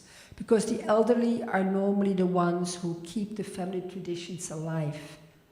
And that religion is often an integral part of those family traditions. I was having a discussion with a lady here and she was talking about how her religion tells her she to do this and to do that and to do that. I said, those are traditions. It wasn't, because it had not so much to do with religion as with traditions or like cultural traditions, but it's very interwoven. And the elderly are the ones who deal with that. So, and then women become polluted. Because religious principles, they protect women. Women are supposed to be engaged in religious principles. Either under the father, the husband, the eldest son. They're the ones who take care of the home altar. They're the ones who, do all the little, who cook the offerings, they're the women, they take care of all those things. And if they're not protected, they will need to find shelter somewhere. And that often leads to adultery. So if, all the men in the household, especially the older men, they're killed, then the women will need to go somewhere. They have children, they need to go somewhere for shelter. So that will often lead to adultery. And adultery in turn leads to Varnashankar, or unwanted progeny. And then unwanted progeny leads to a hellish life. For the family, as well as the destroyers of the family. Because Varnashankar will cause a hellish society in general, which will affect both the victors and the losers. And then culture is destroyed. And I was thinking when I was reading this, I had to think of China. China had a very rich culture with very, very strict rules of behavior. And of course it wasn't a religious culture, but still they had a very strong culture. And then after the Cultural Revolution, with the rule of the Communist Party, the culture slowly was being destroyed. And I mean, purposefully. It wasn't just something that happened, but it was purposely being destroyed. And it resulted in a society in which corruption is expected, basically. If you are any official, then corruption is basically expected. And where people lead a hellish life of exploitation and where practically everyone is suffering. And that is what happens even when material traditions are destroyed, leave alone religious traditions. So, and then there's the last 3 verses. Alas, how strange it is that we are preparing to commit greatly sinful acts. Driven by the desire to enjoy royal happiness, we are intent on killing our own kinsmen. Better for me if the sons of Dhritarashtra, weapons in hand, were to kill me unarmed and unresisting on the battlefield. Sanjaya said, Arjuna, having thus spoken on the battlefield, cast aside his bow and arrow and sat down on the chariot, his mind overwhelmed with grief. Now again, I need to stress that Arjuna is a very qualified person and devotee. Like it was mentioned before in the previous verses that, I have heard by disciplic succession. So he was basically following instructions of his seniors, of his teachers. He wasn't just speculating. And,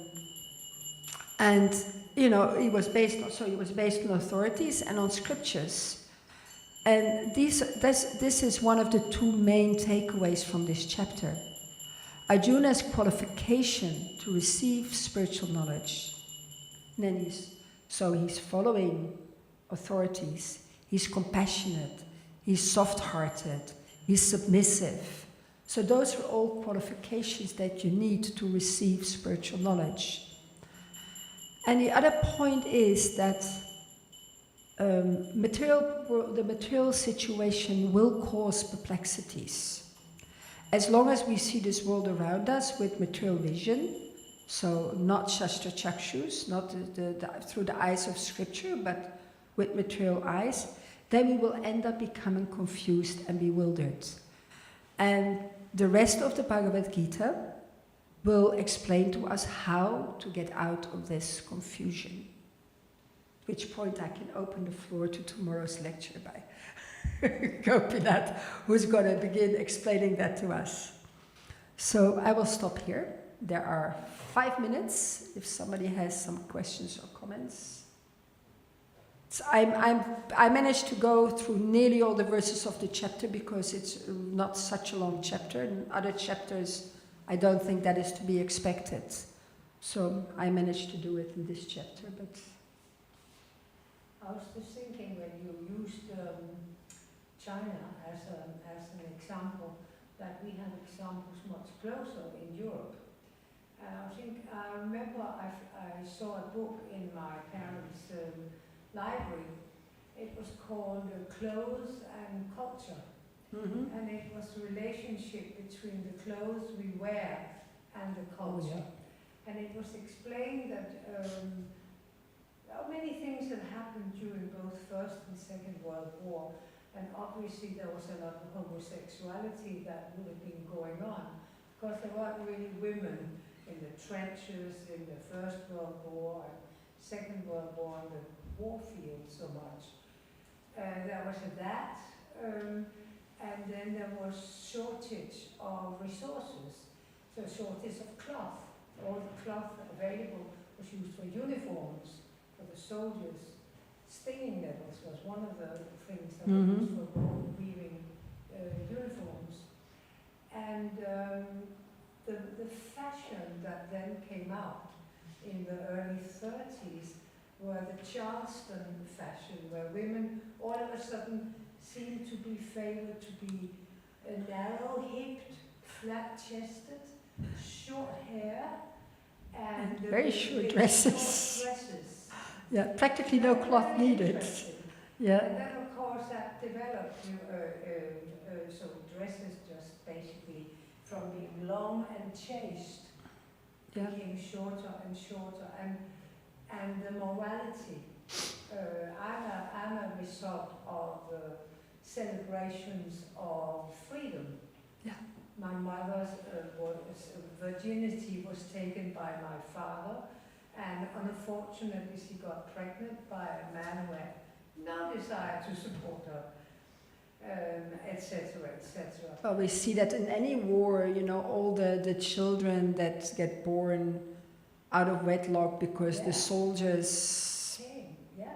So, no, it's definitely, it's just that China came to my mind because it is something that I could see now happening, but there's plenty of examples like that. Okay, anybody else? No? Then it's time for Arti nearly. Yes, Prabhu. The famous question, why is Krishna encouraging the war to go on?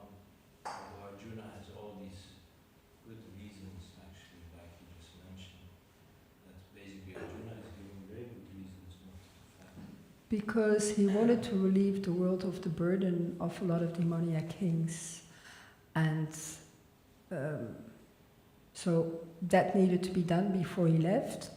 And he wanted Arjuna to fight because he wanted to make his devotee glorious. And because that happens, we are still reading the Bhagavad Gita. Had this not happened, so he wanted to give Arjuna that position, because Arjuna was going to, through Arjuna the Bhagavad Gita was going to be spread again. So Arjuna needed that position, and at the same time, all the demoniac kings, they needed to be killed. And yes, he could have done it himself, but he preferred to do it through his disciple, through his, dear devotee. But ultimately, they were already killed. So, is that okay as an answer? Yeah, it just, I mean, if we maybe shouldn't go fast forward, but I mean, it didn't stop. It didn't, unfortunately. All these things to happen later on, so. Yeah, no, it didn't, unfortunately. And I looked at the time that that Yudhishthir reigned and the time that his son reigned. There weren't that many years. It was about 120 years, 150 years in total. It wasn't that much. But still, it slowed things down.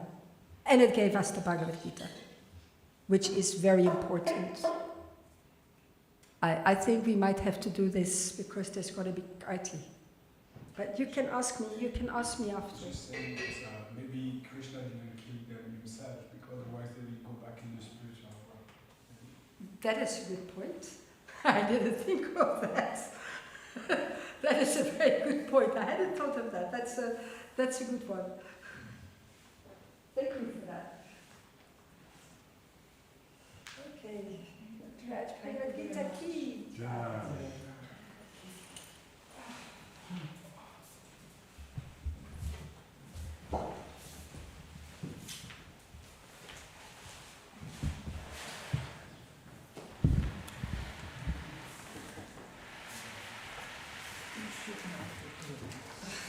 Two old ladies. So you're going to do it. I don't have a bad back. Two old ladies and one young man.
Shiva Jayo Jaya Gora Chande Arati Ke Soba.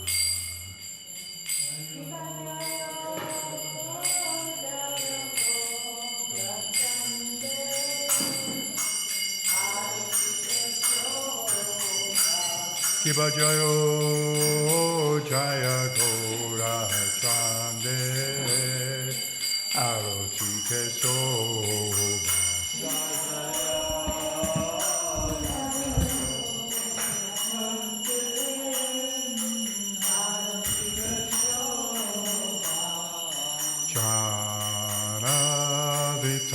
Tatavani Jagamana Loba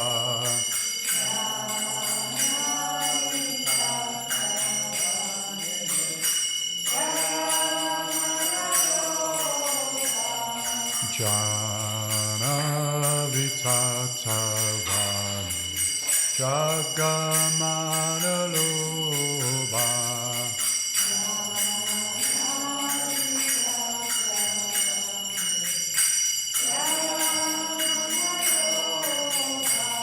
Dakini Tai Chan Pamegadadara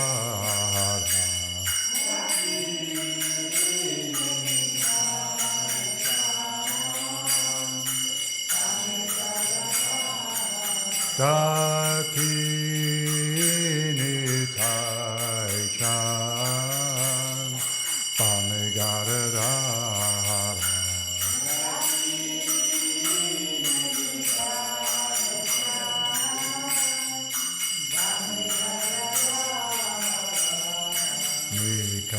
Te Advaita Srini Asa Chatradara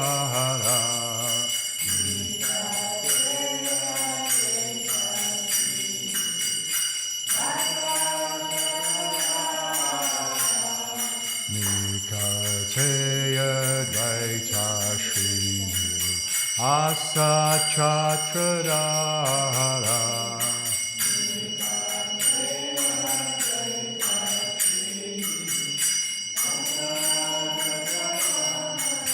Asiya Chegorachan Ratna Simhasani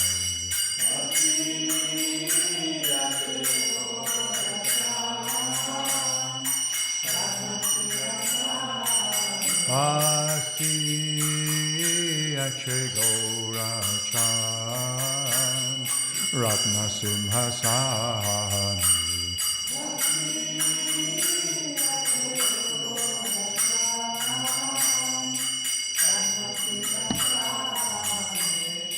Aroti Korena Brahma Adi Devagane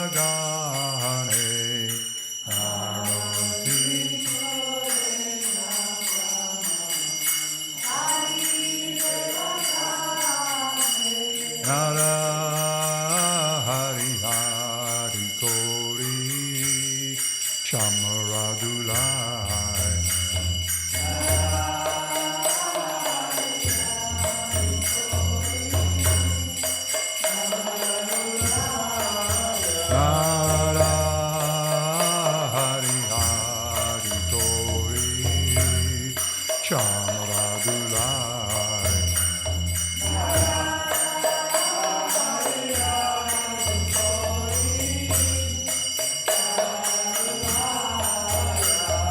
Sanjaya Mukunda Vasu Doshadigaya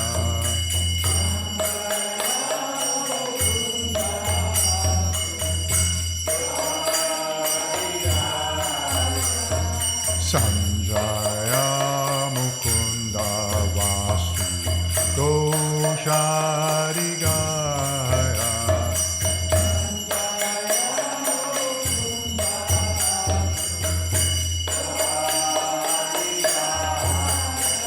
Sanka Bhaje Gam Sabhaje Bhaje Karatala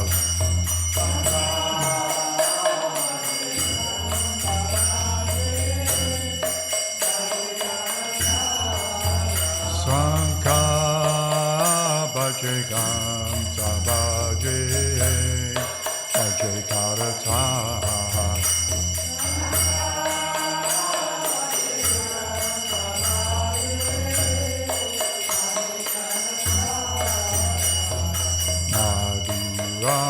Mridanga Bhaja Paramarasala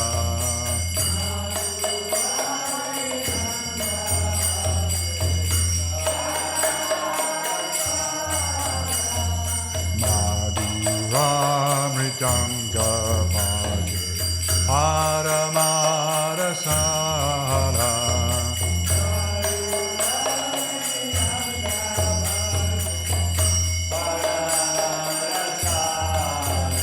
Bahu Koti Chandrajini Padana Ujvala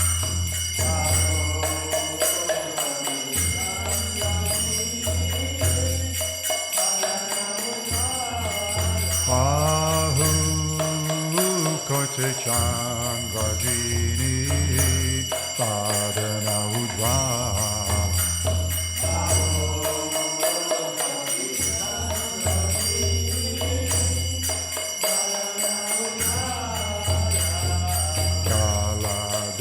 Shivanamala Kore Jalamala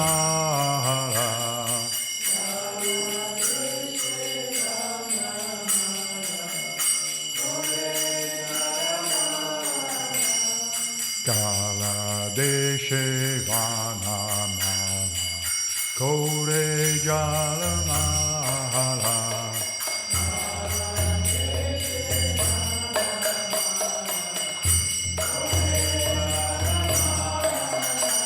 Shiva Shukkanarada Premega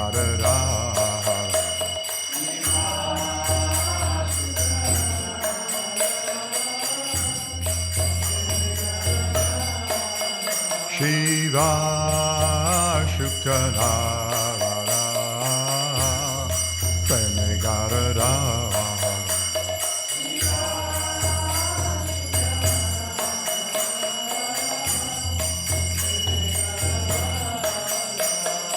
Bhagavati Vinoda Deke Gaurara Jamala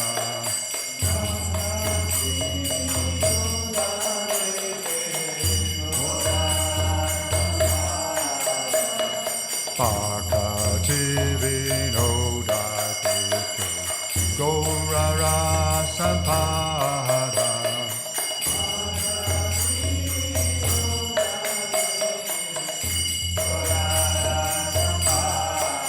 Kiva Jayo Jaya Gaura Chande Arati Keso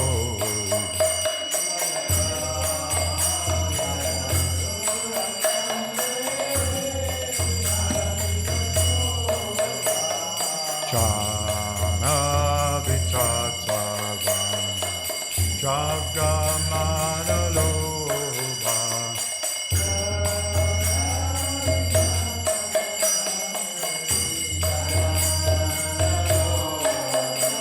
Namah Vishnu Padaya Krishna Prasthaya Bhutale Srimati Bhakti Vedanta Swami Nityanamine Namah Vishnu Padaya Krishna Prasthaya Bhutale Srimati Bhakti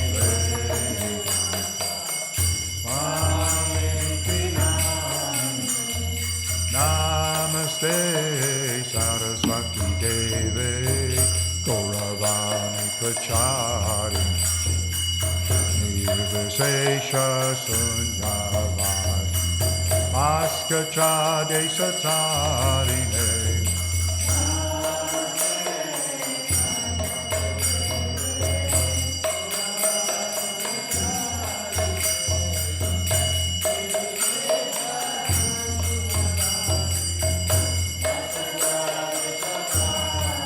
Jaya Shri Krishna Chaitanya Prabhu Nityananda Shri Advaita Gadadha Shri Vasari Bhaktivinda Jaya Shri Krishna Chaitanya Prabhu Nityananda Shri Advaita Gadadha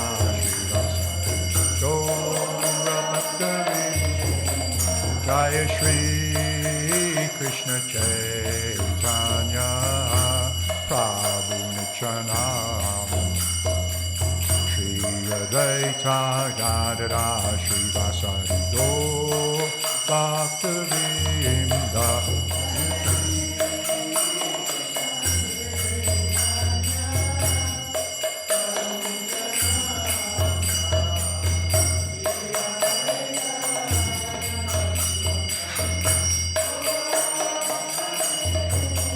Jaya Shri Krishna Chaitanya Prabhu Nityananda Shri Advaita Gadadha Shri Vasari Bhaktivinda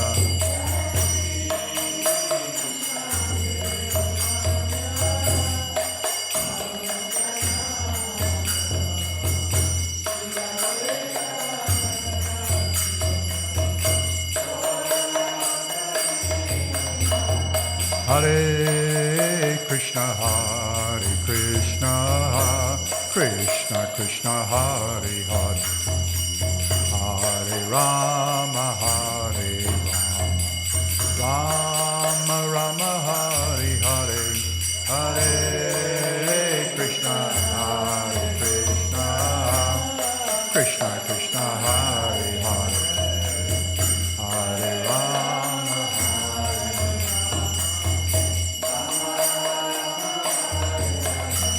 Hare Krishna, Krishna, Krishna Krishna Hare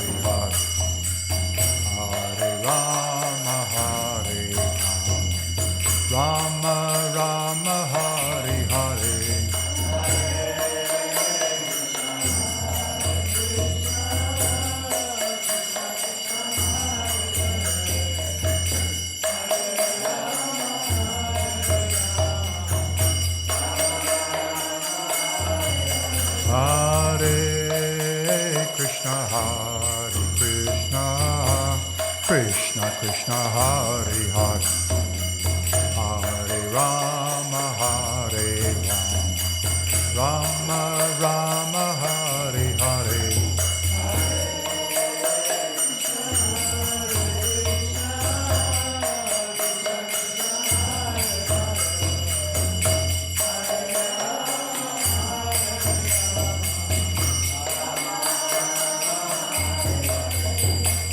Hare Krishna, Krishna Krishna Hare Hare, Hare Rama Hare Rama, Rama Rama Hare Hare.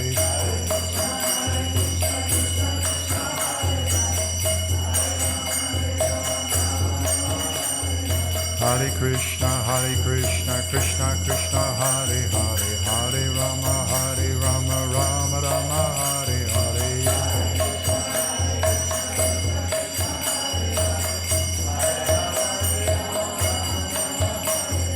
Hare Krishna, Krishna Krishna Hare Hare, Hare Rama, Rama Rama Hare Hare.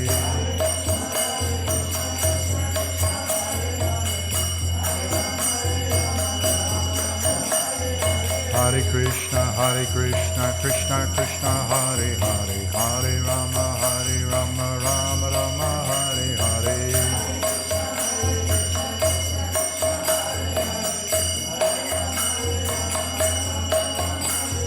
Hare Krishna, Krishna Krishna Hare Hare, Hare Rama, Rama Rama Hare Hare. Hare Krishna, Krishna Krishna Hare Rama, Rama. Hare Krishna, Krishna Krishna Hare Hare, Hare Rama, Rama Rama Hare Hare.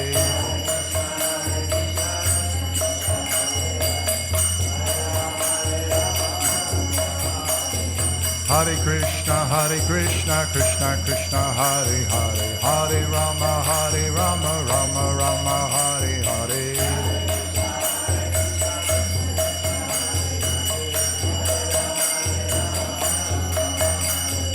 Hare Krishna, Krishna Krishna Hare Hare, Hare Rama, Rama Rama Hare Hare.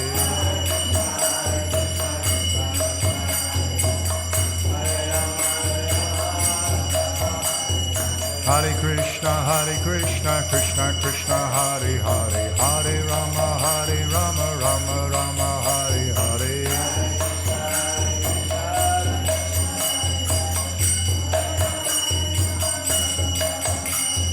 Hare Krishna, Krishna Krishna Hare Hare, Hare Rama, Rama Rama Hare Hare.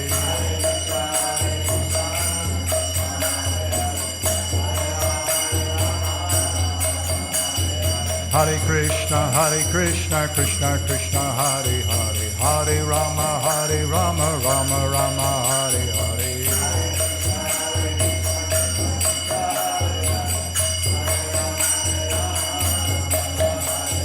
Hare Krishna, Krishna Krishna Hare Hare, Hare Rama, Rama Rama Hare Hare.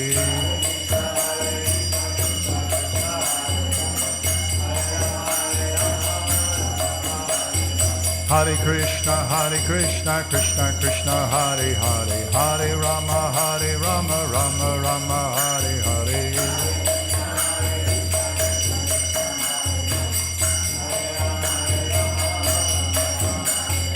Hare Krishna, Krishna Krishna Hare Hare, Hare Rama, Rama Rama Hare Hare.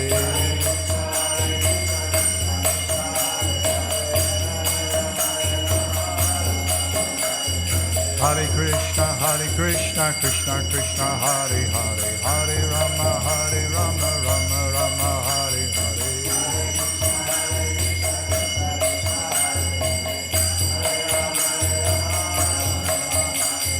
Hare Krishna, Krishna Krishna, Hare Hare, Hare Rama, Rama Rama, Hare Hare.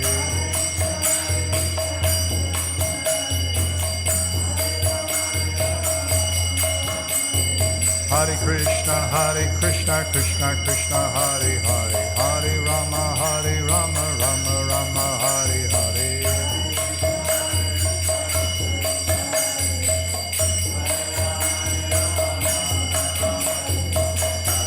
Hare Krishna, Krishna Krishna, Hare Hare, Hare Rama, Rama Rama, Hare Hare.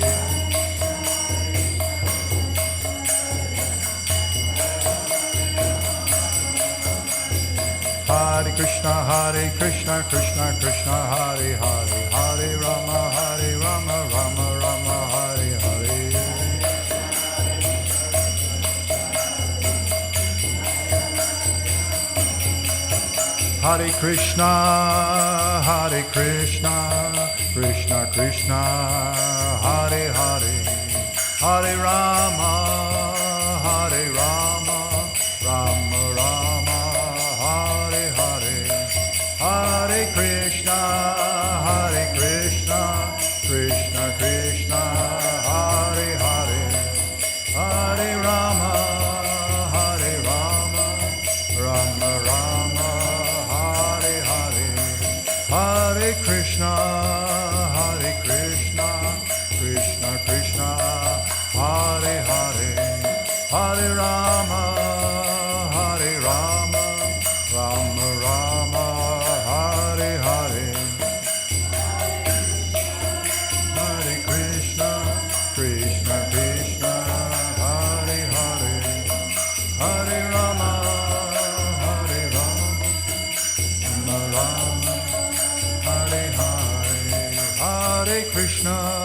Hare Krishna, Krishna Krishna, Hare Hare, Hare Rama, Rama Rama, Hare Hare.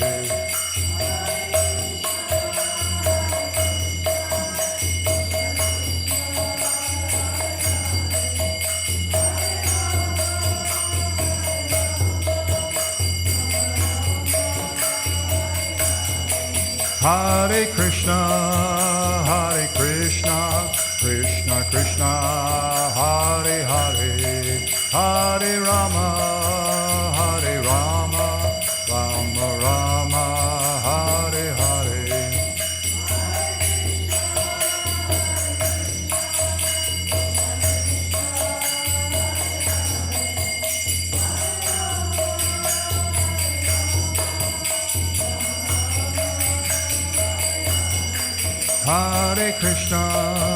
Hare Krishna, Krishna Krishna, Hare Hare, Hare Rama, Rama Rama, Hare Hare.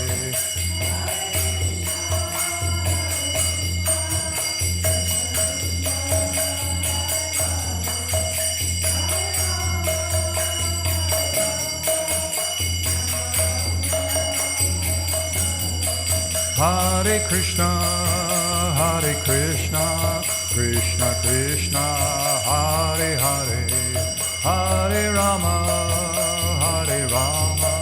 Rama Rama, Hare Hare.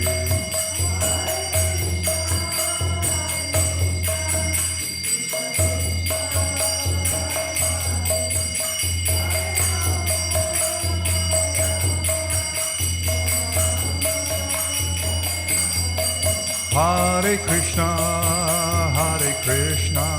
Krishna Krishna, Hare Hare, Hare Rama,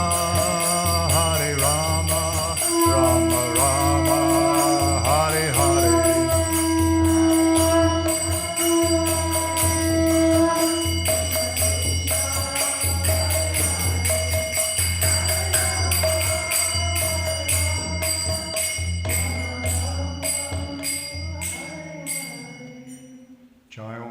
Prabhupada Paramahamsa Parivrajacharya Astotara Saraswishma. His Divine Grace A.C. Bhaktivedanta Goswami Srila Prabhupada Ki Jai. Jai Vishnu Paramahamsa Parivrajacharya Astotara Saraswishma. His Divine Grace Bhaktisiddhanta Saraswati Thakur Maharaj Ki Jai. Ananta Bhakti Vaishnava Vrinda Ki Jai. Namacharya Srila Haridas Thakur Ki Jai. Friends to hold Sri Krishna Chaitanya Prabhu Nityananda Jai Bhagavad Shivasri Gaura Bhakti Ki Jai. Shri Shri Radha Krishna Gopa Gopinath Shama Kund Radha Kund Giri Govardhan Ki Jai. Vrindavan Dham Ki Jai. Mayapur Dham Ki Jai. Jagannath Puri Dham Ki Jai. Ganga Jamuna Maya Ki Jai. Tulsi Bhakti Devi Ki Jai. Harinam Sankirtan Ki Jai. Transcendental Book Distribution Ki Jai. Samaveda Bhakta Vrinda Ki Jai. Glories to the assembled devotees. All glories to the assembled devotees. All glories to the assembled devotees. All glories to Sri Guru and Sri Guru Global King.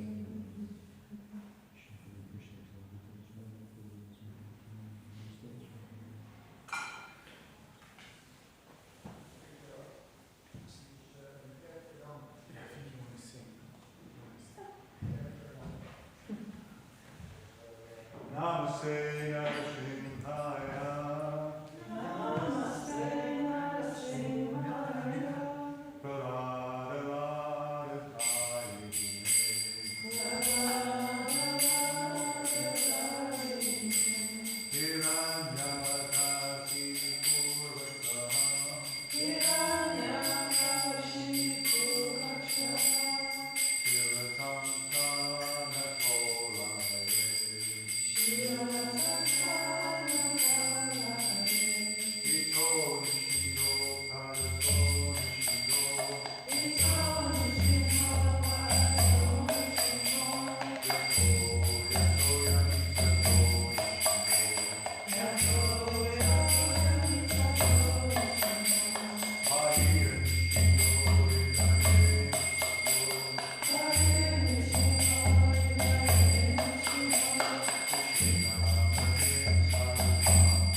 camera is just going all over the place.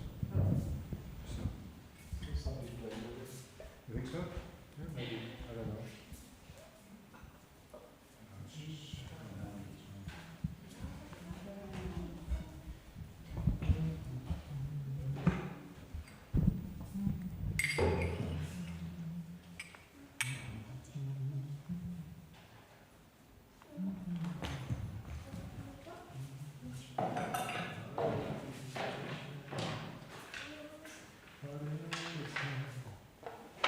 Oh, look at this. It's quite funny.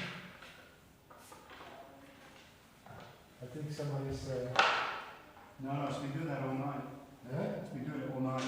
Ah. A new program. Yeah, something wrong. Well, I hope to find that soon.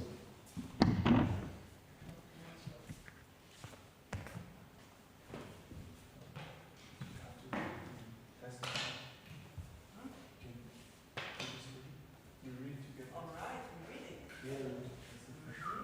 Didn't know.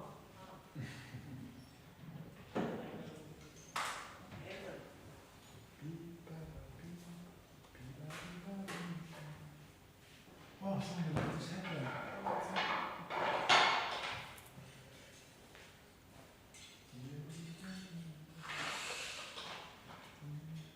Did you read already in the book? Prabhupada book? Did you read some Prabhupada books? So you don't know philosophy yet. Because I didn't read, I don't know. Some people are born with all philosophies in me. They're born. I don't know how many lives I had, so He's confused. Rick is his first life, he has to read. All right. Krishna, Krishna, Krishna, Krishna, Krishna, Krishna, Krishna, Hey. Krishna, Krishna, Krishna, Krishna, Krishna, Krishna, Krishna, Hey. Krishna, Krishna, Krishna, Krishna, Krishna, Krishna, Krishna, Hey. Krishna, Krishna, Krishna, Krishna, Krishna, Krishna, Raksha Mam. Krishna, Krishna, Krishna, Krishna, Krishna, Krishna, Raksha Mam. Krishna, Krishna, Krishna, Krishna, Krishna, Krishna, Pahimam. Rama Raghava, Rama Raghava, Rama Raghava, Rakshama. Rama Raghava, Rama Raghava, Rama Raghava, Rakshama. Krishna Keshava, Krishna Keshava, Krishna Keshava, Pahimam. Krishna Keshava, Krishna Keshava, Krishna Keshava, Pahimam. Hare Krishna, Hare Krishna, Krishna Krishna, Hare Hare, Hare Rama, Hare Rama, Rama Rama, Hare Hare. Hare Krishna, Hare Krishna, Krishna Krishna, Hare Hare, Hare Rama, Hare Rama, Rama Rama, Hare Hare. Jaya Prabhupada, Jaya Prabhupada, Prabhupada, Srila Prabhupada. Okay, so we're reading from the Krishna book, and let's see. I think we were somewhere in the end of. Oh, yeah, actually, we're here. Page 65. They called Meeting of Nanda and Vasudeva. Almost at the end. Yeah. So he could not even keep his own son, his one son Krishna with him. Vasudeva was feeling his separation, but he could not express the real fact. Please tell me about the welfare of Vrindavan, he said. You have many animals. Are they happy? Are they getting sufficient grass and water? Please also let me know whether the place where you are now living is undisturbed and peaceful. Sorry, I'm tired. You don't have to put it back. Maybe somebody else will come. Okay. Are we sure? I thought it was, why are you going to sit there? No, you turn, you go, it's no problem. Yeah, 65. Yeah, there is somewhere at the top here. Are they getting sufficient grass and water? Please also let me know whether the place where you are now living is undisturbed and peaceful. Hare Krishna.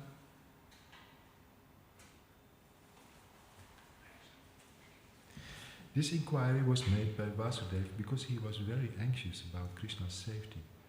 He knew that Kamsa and his followers were trying to kill Krishna by sending various kinds of demons. They had already resolved that all children born within 10 days of the birthday of Krishna should be killed. Because Vasudeva was so anxious about Krishna, he inquired about the safety of his residents. He also inquired about Balaram and his mother, Rohini, who were entrusted to the care of Nanda Maharaj.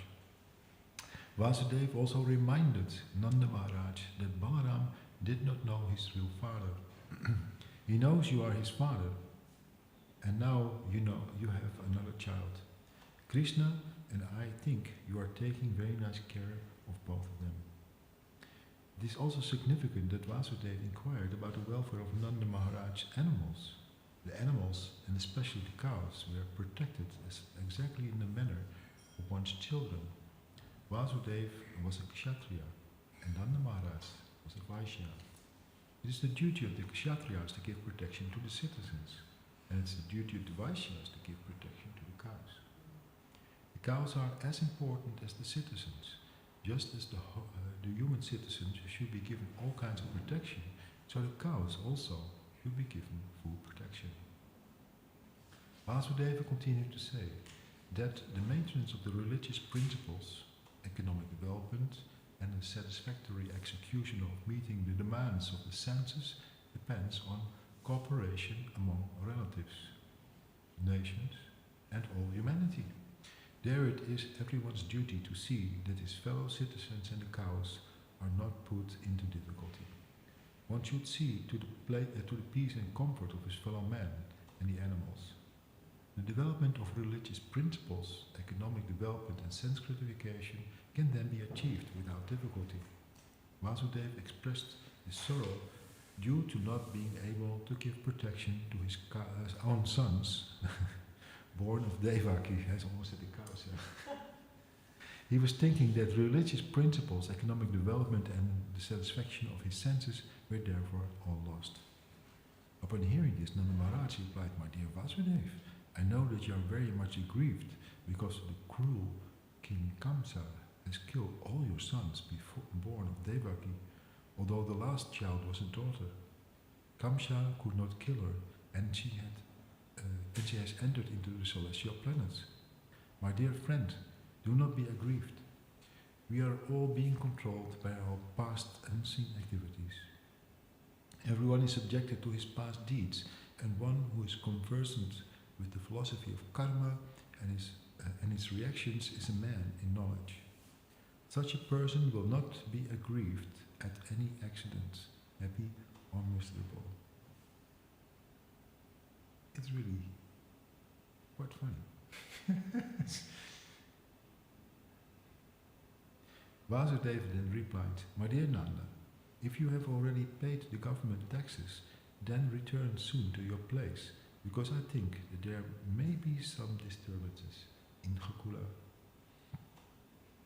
After the friendly conversation between Nanda Maharaj and Vasudeva, Vasudeva returned to his home. Nanda Maharaj and the other cowards men who had come to Mathura to pay their taxes also returned home. Thus ends the Bhaktivedanta purport of the 5th chapter of Krishna and the meeting of Nanda and Vasudeva. Next. Putana killed.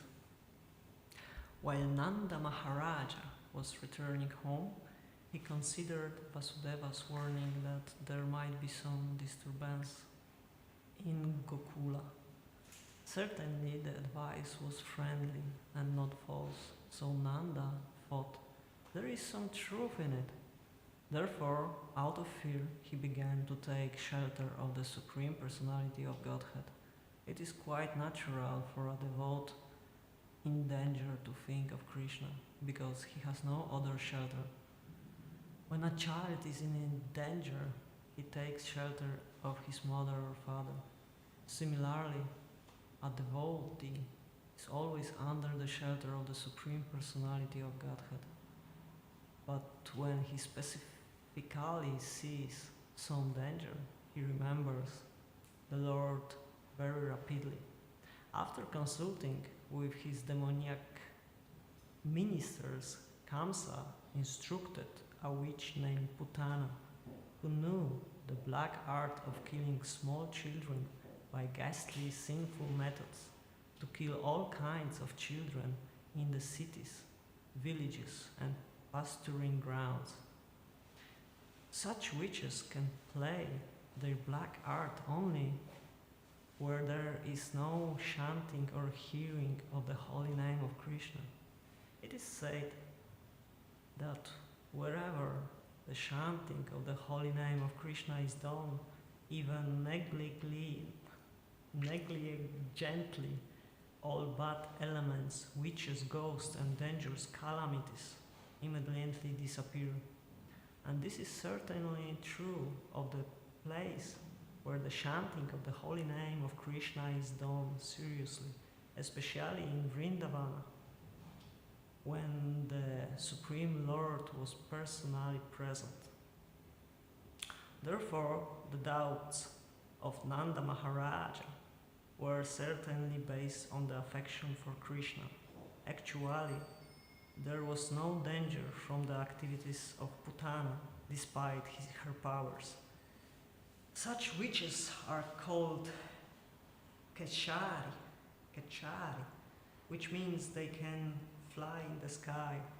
The black art of witchcraft is still practiced by some women in the remote northwestern side of India.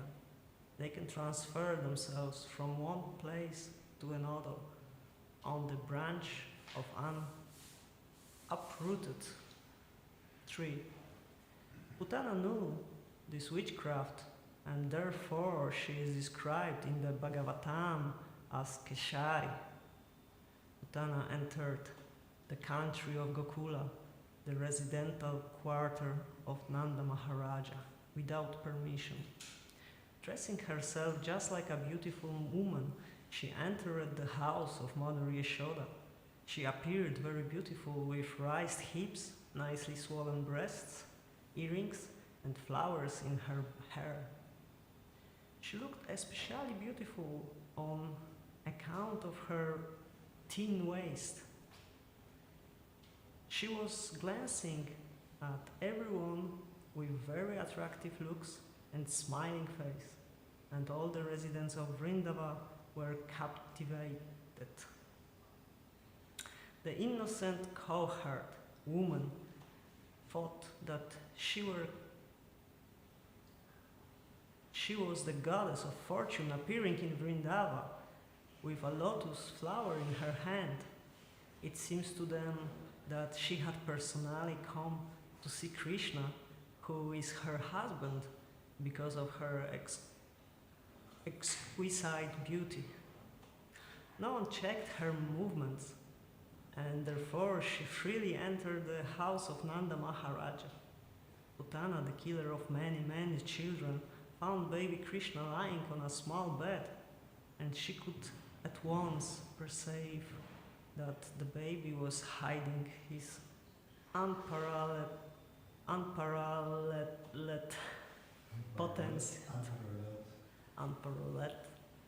potencies, which resembles fire covered by ashes. Putana thought, this child is so powerful that he can destroy the whole universe immediately. Putana's understanding is very significant. the Supreme Personality of Godhead, Krishna, is situated in everyone's heart. It is started in the Bhagavad Gita that he gives one certain necessary intelligence and he also causes one to forget.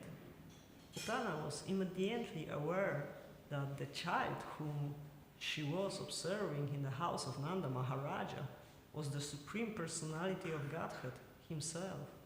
He was lying there as a small baby, but that does not mean he was less powerful. The materialistic theory that God worship is anthropomorphic is not correct. No living beings can become God by undergoing meditation or austerities. God is always God. Krishna as a baby is as complete as he is as a full-fledged youth. The Mayavada theory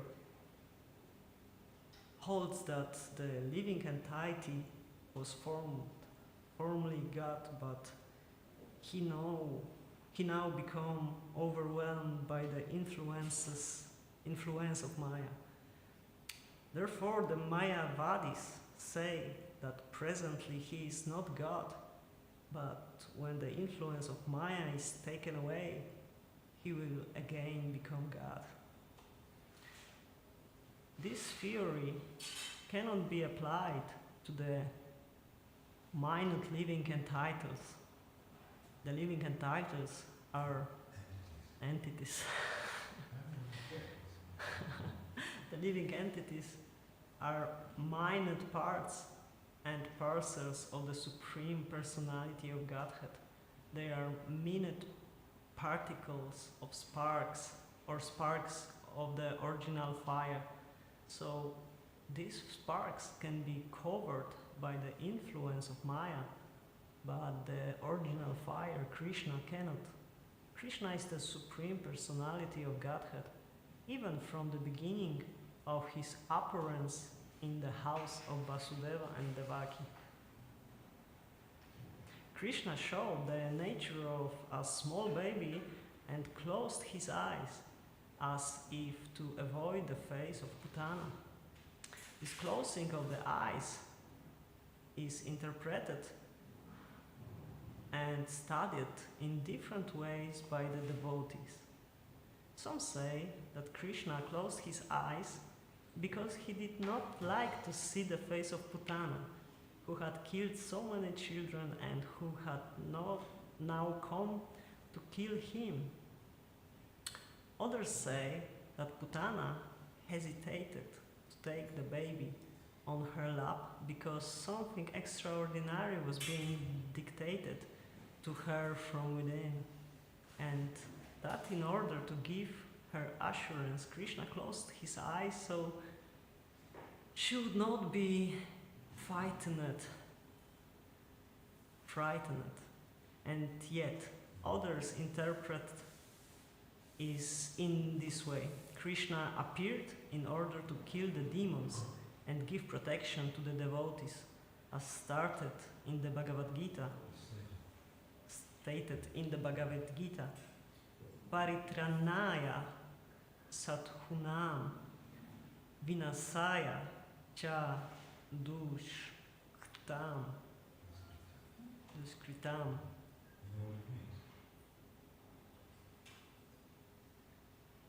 To protect the sadhus or the devotees, and then to annihilate miscreants. The first demon to be killed was a woman. According to Vedic rules, the killing of a woman, a brahmana, cows, or a child is strictly forbidden. Krishna was obliged to kill the demon Putana, and because the killing of a woman is forbidden according to Vedic Shastra, he could not help but close his eyes. Another interpretation is that Krishna closed his eyes because he simply took Putana to be his nurse. Putana came to Krishna just to offer her breast for the Lord to suck. Krishna is so merciful. Krishna is so merciful that even though he knew Putana was there to kill him, he took her as his nurse or mother. There are 7 kinds of mothers according to Vedic injunction. The real mother, the wife of a teacher or spiritual master, the wife of a king, the wife of a brahmana, the cow, the nurse, and the mother earth. Because Putana came to take Krishna on her lap and offer her breast milk to be sucked by him, she was accepted by Krishna as one of his mothers. That is considered to be another reason he closed his eyes. He had to kill a nurse or mother. Shall I continue? Before we finish the whole book. It's a long story. He had to kill a nurse or a mother, but his killing of his mother or nurse was no different from his love for his real mother or his foster mother, Yashoda. We further understand from the Vedic information that Putana was also treated as a mother and given her the same facility as Yashoda. As Yashoda was given liberation from the material world, Putana was also given liberation. When the baby Krishna closed his eyes, Putana took him on her lap. She did not know what she was holding, that she was holding death personified. If a person mistakes a snake for a rope, he dies. Similarly, Putana had killed so many babies before meeting Krishna, and she mistook him to be like them. But now she was accepting the snake that would kill her immediately. When Putana was taking baby Krishna on her lap, both Yashoda and Rohini were present, but because she was so beautiful, dressed, and showed motherly affection toward Krishna, they did not forbid her. They could not understand that she was a sword within a decorated case. Putana had smeared very powerful poison on her breasts, and immediately after taking the baby on her lap, she pushed her breastly nipple within his mouth. She was hoping that as soon as he would suck her breast, he would die. But baby Krishna very quickly took the nipple in anger. He sucked the milk poison along with the live air of the demon. In other words, Krishna simultaneously sucked the milk from her breast and killed her by sucking out her life. Krishna is so merciful that because the demon Putana came to offer her breast milk to him, he fulfilled her desire and accepted her activity as motherly. But to stop her from further nefarious activities, he immediately killed her. And because the demon was killed by Krishna, she got liberation. As Krishna pressed her breast extremely hard and sucked out her very breath, Putana fell down on the ground, spread her legs and arms and began to cry. "Oh child, leave me, leave me." She was crying loudly and perspiring, and her whole body became wet. As she died screaming, there was a tremendous vibration on the earth and in the sky, on the upper and lower planets, and all directions, and people thought that thunderbolts were falling. Thus the nightmare of Putana, which was over, and she assumed her real feature as a great demon. She opened her fierce mouth and spread her legs and arms all over. She felt exactly as Vritrasura did when struck by the thunderbolt of Indra. The long hair on her head was scattered all over her body. Her fallen body extended up to 12 miles and smashed all the trees to pieces. And everyone was struck with wonder upon seeing this gigantic body. Her teeth appeared just like plows, and her nostrils built just like mountain caves. Her breast appears like small hills, and her hair was a vast reddish bush. Her eye sockets appeared like blind wells, and her 2 thighs appeared like 2 banks of a river. Her 2 hands appeared like 2 strongly constructed bridges, and her abdomen seemed like a dried up lake. All the coward men and women became struck with awe and wonder upon seeing this, and a tumultuous sound of her falling shocked their brains and ears and made their hearts beat strongly. When the gopis saw little Krishna fearlessly playing on Putana's lap, they very quickly came and picked him up. Mother Yashoda, Rohini and the other elderly gopis immediately performed the auspicious rituals by taking the tail of a cow and circumambulating his body. The child was completely washed with urine of a cow, and the dust created by the hoofs of the cows was thrown all over his body. This was all just to save little Krishna from future inauspicious accidents. This incident gives us a clear indication of how important the cows is to the family, society, and to living beings in general. The transcendental body of Krishna did not require any protection, but to instruct us on the importance of the cow, the Lord was smeared over with cow dung, washed with urine of a cow, and sprinkled with the dust upraised by the walking of the cows. After this purificatory process, the gopis, headed by Mother Yashoda and Rohini, chanted the names of Vishnu. So Krishna's body, full protection from all evil influence. They washed their hands and feet and sipped water 3 times, as is the custom before chanting mantra.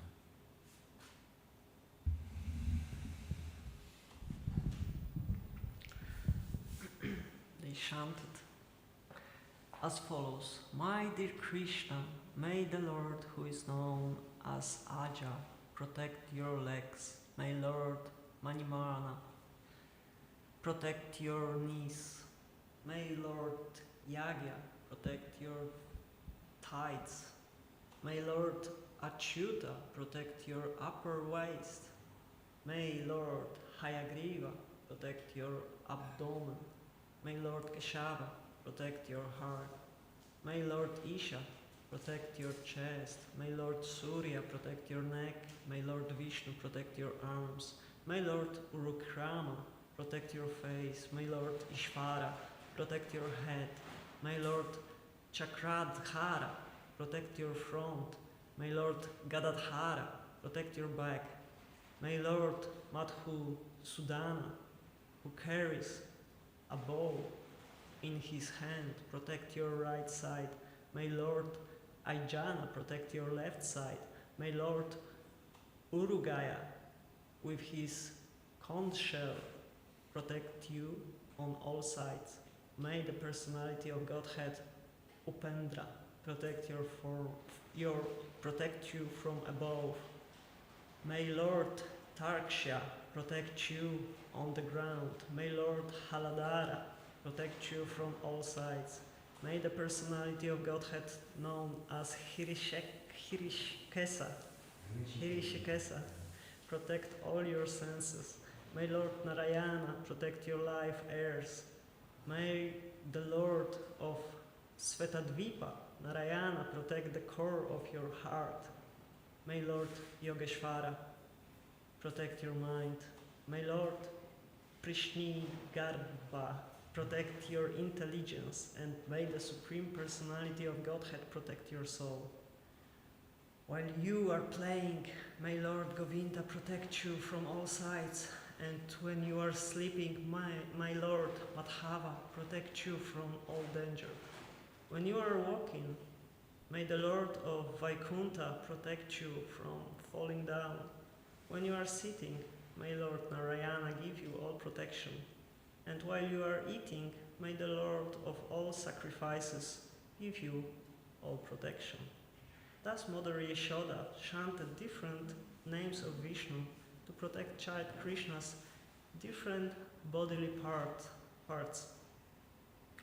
Mother Yashoda was firmly convinced that she should protect her child from different kinds of evil spirits and ghosts, namely Dakinis, Yatudanis, Usmandas, Yakshas, Rakshasas, Vinayakshas, Kotaras, Revatis, Iveshtahas, Uttanas, Matrkas, Unmadas, and similar other evil spirits who cause persons to forget their own existence and give trouble to the life, earth, and the senses.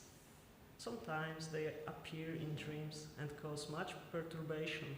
Sometimes they appear as old women and suck the blood of small children. But no such ghosts and evil spirits can remain where there is chanting of the holy name of God.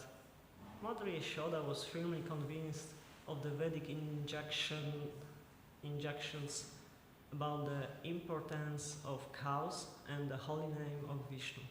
Therefore, she took all shelter in the cows and the name of Vishnu just to protect her child Krishna. She recited all the holy names of Vishnu so that he might save the child. Vedic culture has taken advantage of keeping cows and chanting the holy name of Vishnu. Since the beginning of history, the persons who are still following the Vedic ways, especially the householders, keep at least 1,000 cows. 1,000 cows. Thousands is a little bit too much for most people. Who knows? In Vedas, the numbers are huge. Yes, they are. Keeping cows and chanting the holy name of Vishnu, where I am. 1,000 cows and worship the deity of Lord Vishnu who is installed in their house. Persons who are advancing in Krishna consciousness should take instruction from this pastime and also be very much interested in cows and the holy name of Vishnu. The elder gopis of Vrindavana were so absorbed in affection for Krishna that they wanted to save him. All through, there was no need to, for he had already protected himself. They could not understand that Krishna was the supreme personality of Godhead playing as a child. After performing the formalities to protect the child, Mother Yashoda took Krishna and let him suck her breast. When the child was protected by Vishnu mantra, Mother Yashoda felt that he was safe. In the meantime, all the cowherd men who had gone to Mathura to pay tax returned home and were struck with wonder at seeing the gigantic dead body of Putana. Nanda Maharaja recalled the prophecy of Vasudeva and considered him a great sage and mystic yogi. Otherwise, how could he have foretold an incident that happened during his absence from Vrindavana? After this, all the residents of Raja cut the gigantic body of Putana into pieces and peeled it up with wood for burning. When all the limbs of Putana's body were burning, the smoke emanating from the fire created a good aroma of aguru. This aroma was due to her being killed by Krishna. This means that demon Putana was washed off all her sinful activities and attained a celestial body. Here is an example of how the Supreme Personality of Godhead is all good. Putana came to kill Krishna, but because he sucked her milk, she was immediately purified, and her dead body attained a transcendental quality. Her only business was to kill small children. She was only fond of blood, but in spite of being envious of Krishna, she attained salvation because she gave her milk to him to drink. So what can be said of those who are affectionate to Krishna in the relationship of mother, who with great love and affection always serve him, the Supreme Personality of Godhead, and the super soul of every living entity.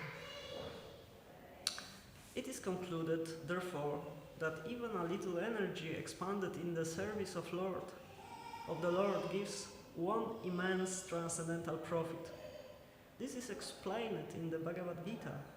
Svalpam api asya dharmasya trayate mahato bhajat. Devotional service in Krishna consciousness is so sublime that even a little service rendered to Krishna, knowingly or unknowingly, gives one the greatest transcendental benefit. The system of worshipping Krishna by offering flowers from a tree is also beneficial for the living entity who is confined to the bodily existence of that tree. When flowers and fruits are offered to Krishna, the tree that bore them also receives much benefit indirectly. The archana process or worshipping procedure is therefore beneficial for everyone. Krishna is worshipable by great demigods like Brahma and Lord Shiva, and Putana was so fortunate that the same Krishna played in her lap as a little child. The lotus feet of Krishna, which are worshipped by great sages and devotees, were placed on the body of Putana. People worship Krishna and offer him food with great reverence and devotion, but automatically he sucked the milk from the body of Putana. Devotees therefore pray that if simply by offering something as an enemy Putana got so much benefit, then who can measure the benefit of worshipping Krishna in love and affection? Therefore, only Krishna should be worshipped, for so much benefit awaits the worshipper. All through, Putana was an evil spirit. She gained elevation just like the mother of the Supreme Personality of Godhead. It is clear that the cows and the elder gopis who offered milk to Krishna were also elevated to the transcendental position. Krishna can offer anyone anything, from liberation to anything materially conceivable. Therefore, there cannot be any doubt of the salvation of Putana, whose bodily milk was sucked by Krishna for such a long time. And how can there be any doubt about the salvation of the gopis, who were so fond of Krishna? Undoubtedly, all the gopis, cowherd boys, cows, and everyone else who served Krishna in Vrindavana with love and affection were liberated from the miserable condition of material existence. When all the inhabitants of Vrindavana smelled the good aroma from the smoke of the burning Putana, they inquired from each other, "Where is this good fragrance coming from?" And while conversing, they came to understand that it was the fumes of the burning Putana. They were very fond of Krishna, and as soon as they heard that the demon Putana had been killed by Krishna, they offered blessing to the little child out of affection. After the burning of Putana, Nanda Maharaja came home and immediately took up the child on his lap and began to smell his head. In this way, he was quite satisfied that his little child was saved from this great calamity. Srila Sukadeva Goswami has given a blessing to all persons who heard the narration of the killing of Putana by Krishna. They will thoroughly attain the favor of Govinda. Thus ends the Bhaktivedanta purport of the 6th chapter of Krishna, Putana killed. So, then we start with chapter 7. The salvation of Trinavarta.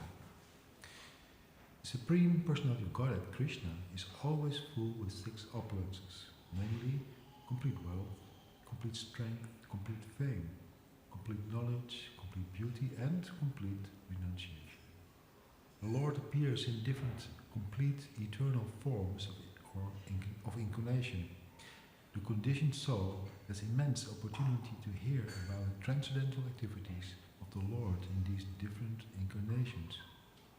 In the Bhagavad Gita it is said, Janma karma chame divyam. The pastime and activities of the Lord are not material. They are beyond the material conception. And the conditioned soul can benefit by hearing such uncommon activities. Hearing is an opportunity to associate with the Lord. To hear his activities is to evolve one's transcendental nature simply by hearing. The conditioned soul has a natural aptitude to hear something about other conditioned souls in the form of fiction, drama, and novel. That inclination to hear something about others may be utilized in hearing the pastimes of the Lord. Then one can immediately evolve his transcendental nature. Krishna's pastimes are not only beautiful, they are also very pleasing to the mind.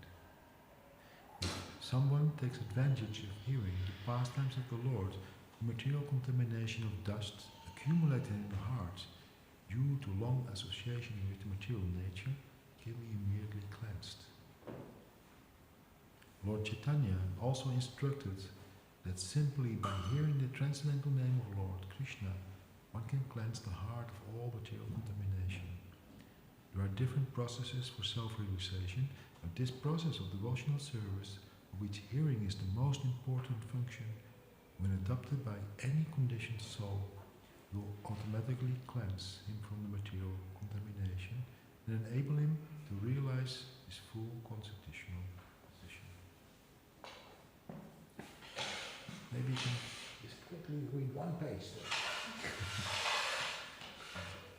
Page 76. Yeah. Conditional life is due to this contamination only. Conditional life is due to this contamination only, and as soon as it is cleared off, then naturally the dormant function of the living entity, rendering service to the Lord, awakens. By developing his eternal relationship with the Supreme Lord, one becomes eligible to create friendship with the devotees. Maharaj Parikshit recommended from practical experience that everyone try to hear about the transcendental pastimes of the Lord. This Krishna treatise is meant for that purpose, and the reader may take advantage of it to attain the ultimate goal of human life. The Lord, out of his causeless mercy, descends to this material world and displays his activities just like an ordinary man. Unfortunately, the impersonalists or the atheistic class of men consider Krishna to be an ordinary man like themselves, and so they deride him. This is condemned in the Bhagavad Gita by the Lord himself when he says, Avajananti mam mudaha. The mudas, or rascals, take Krishna to be an ordinary man or a slightly more powerful man.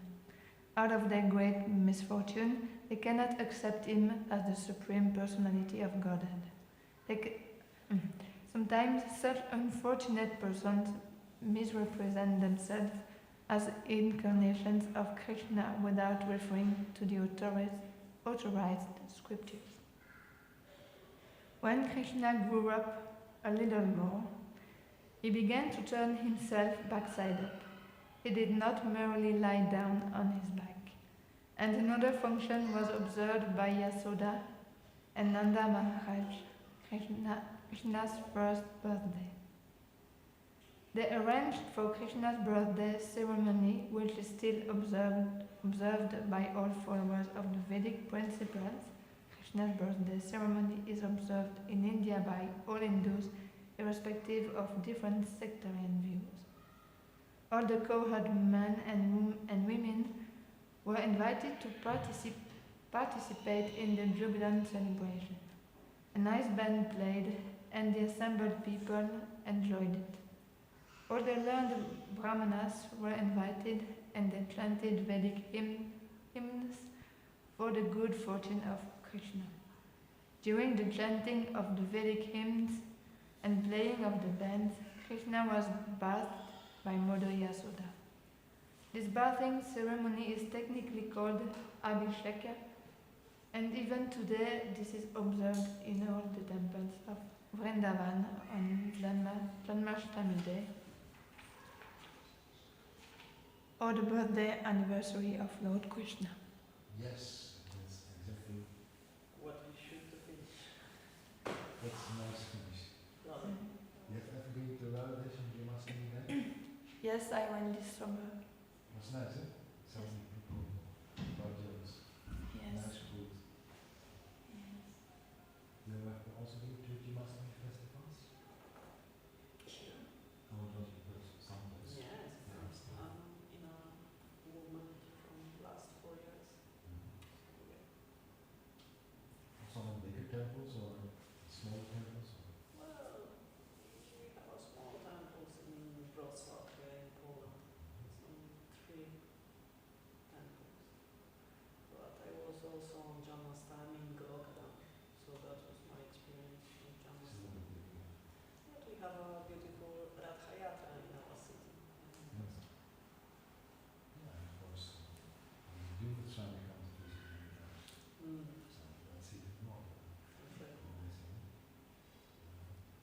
Thank you very much for you. Thank you, brother.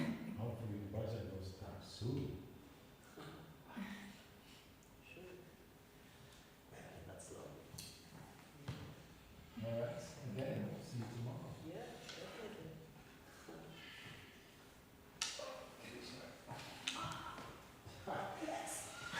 Every day is the same ritual, trying to get up.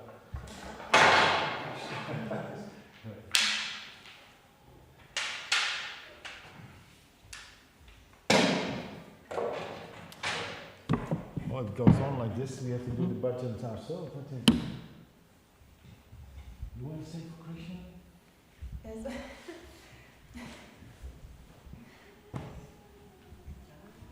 Oh, they're just in time.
Shri Advaita Gadadhar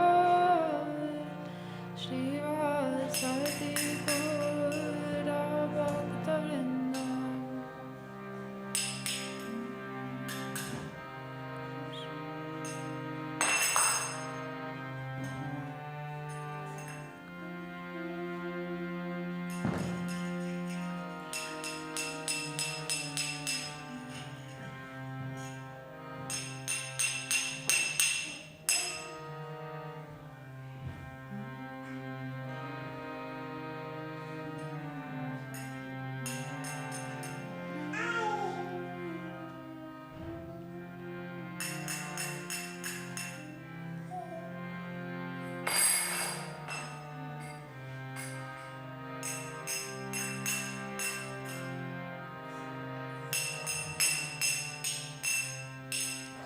Hare Krishna,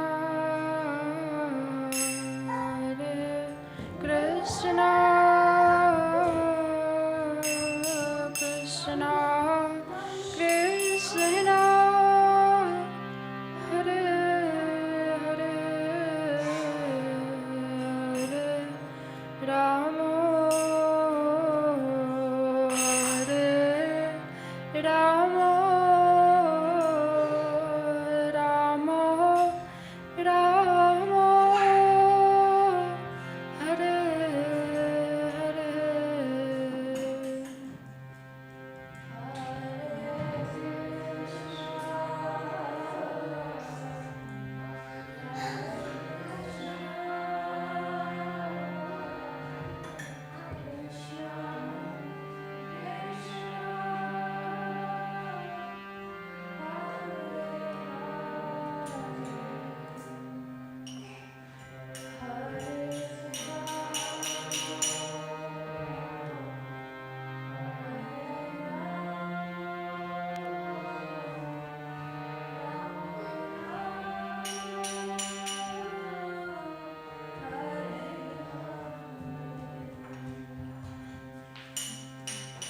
Hare Krishna, Hare Krishna, Krishna Krishna, Hare Hare Rama, Hare Rama, Rama Rama, Hare Hare.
Hare Krishna,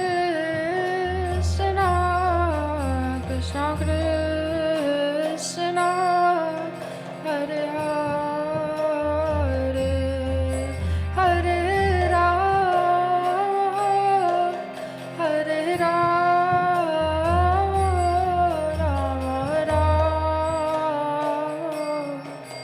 Hare Hare.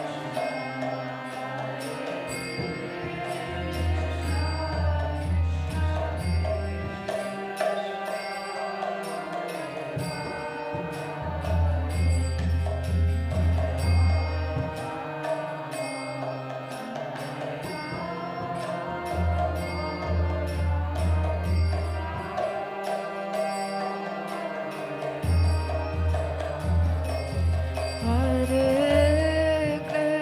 Krishna,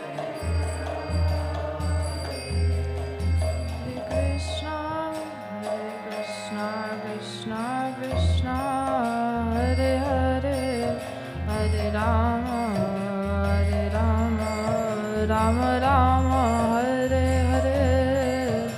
Hare Krishna, Hare Krishna, Krishna Krishna, Hare Hare, Hare Rama, Hare Rama, Rama Rama, Hare Hare. Hare Krishna, Krishna Krishna, Hare Hare, Hare Rama, Rama Rama, Hare Hare, Hare Krishna, Krishna Krishna, Hare Hare, Hare Rama, Rama Rama, Hare Hare, Hare Krishna, Krishna Krishna, Hare Hare, Hare Rama, Rama Rama, Hare Hare.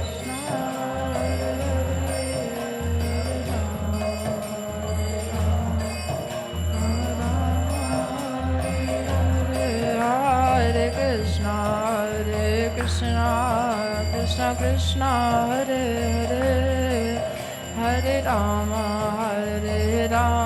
Rama Rama, Hare Hare. Hare Krishna, Krishna Hare Hare, Hare Rama, Rama Hare Hare. Hare Krishna, Krishna Krishna, Hare Hare, Hare Rama, Rama Rama, Hare Hare.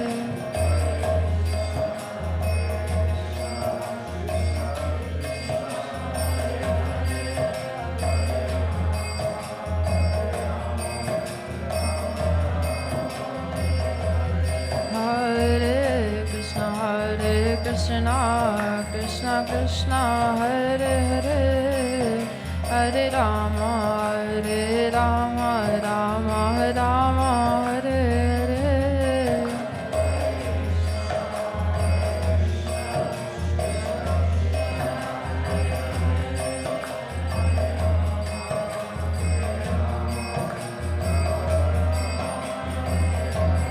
Hare Krishna, Krishna Krishna, Hare Hare, Hare Rama, Rama Rama, Hare Hare.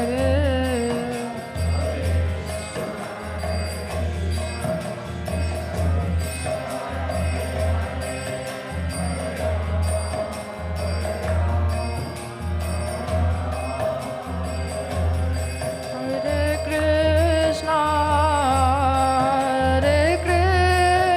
Krishna, Krishna Krishna,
Shri Radha Gopinath ki.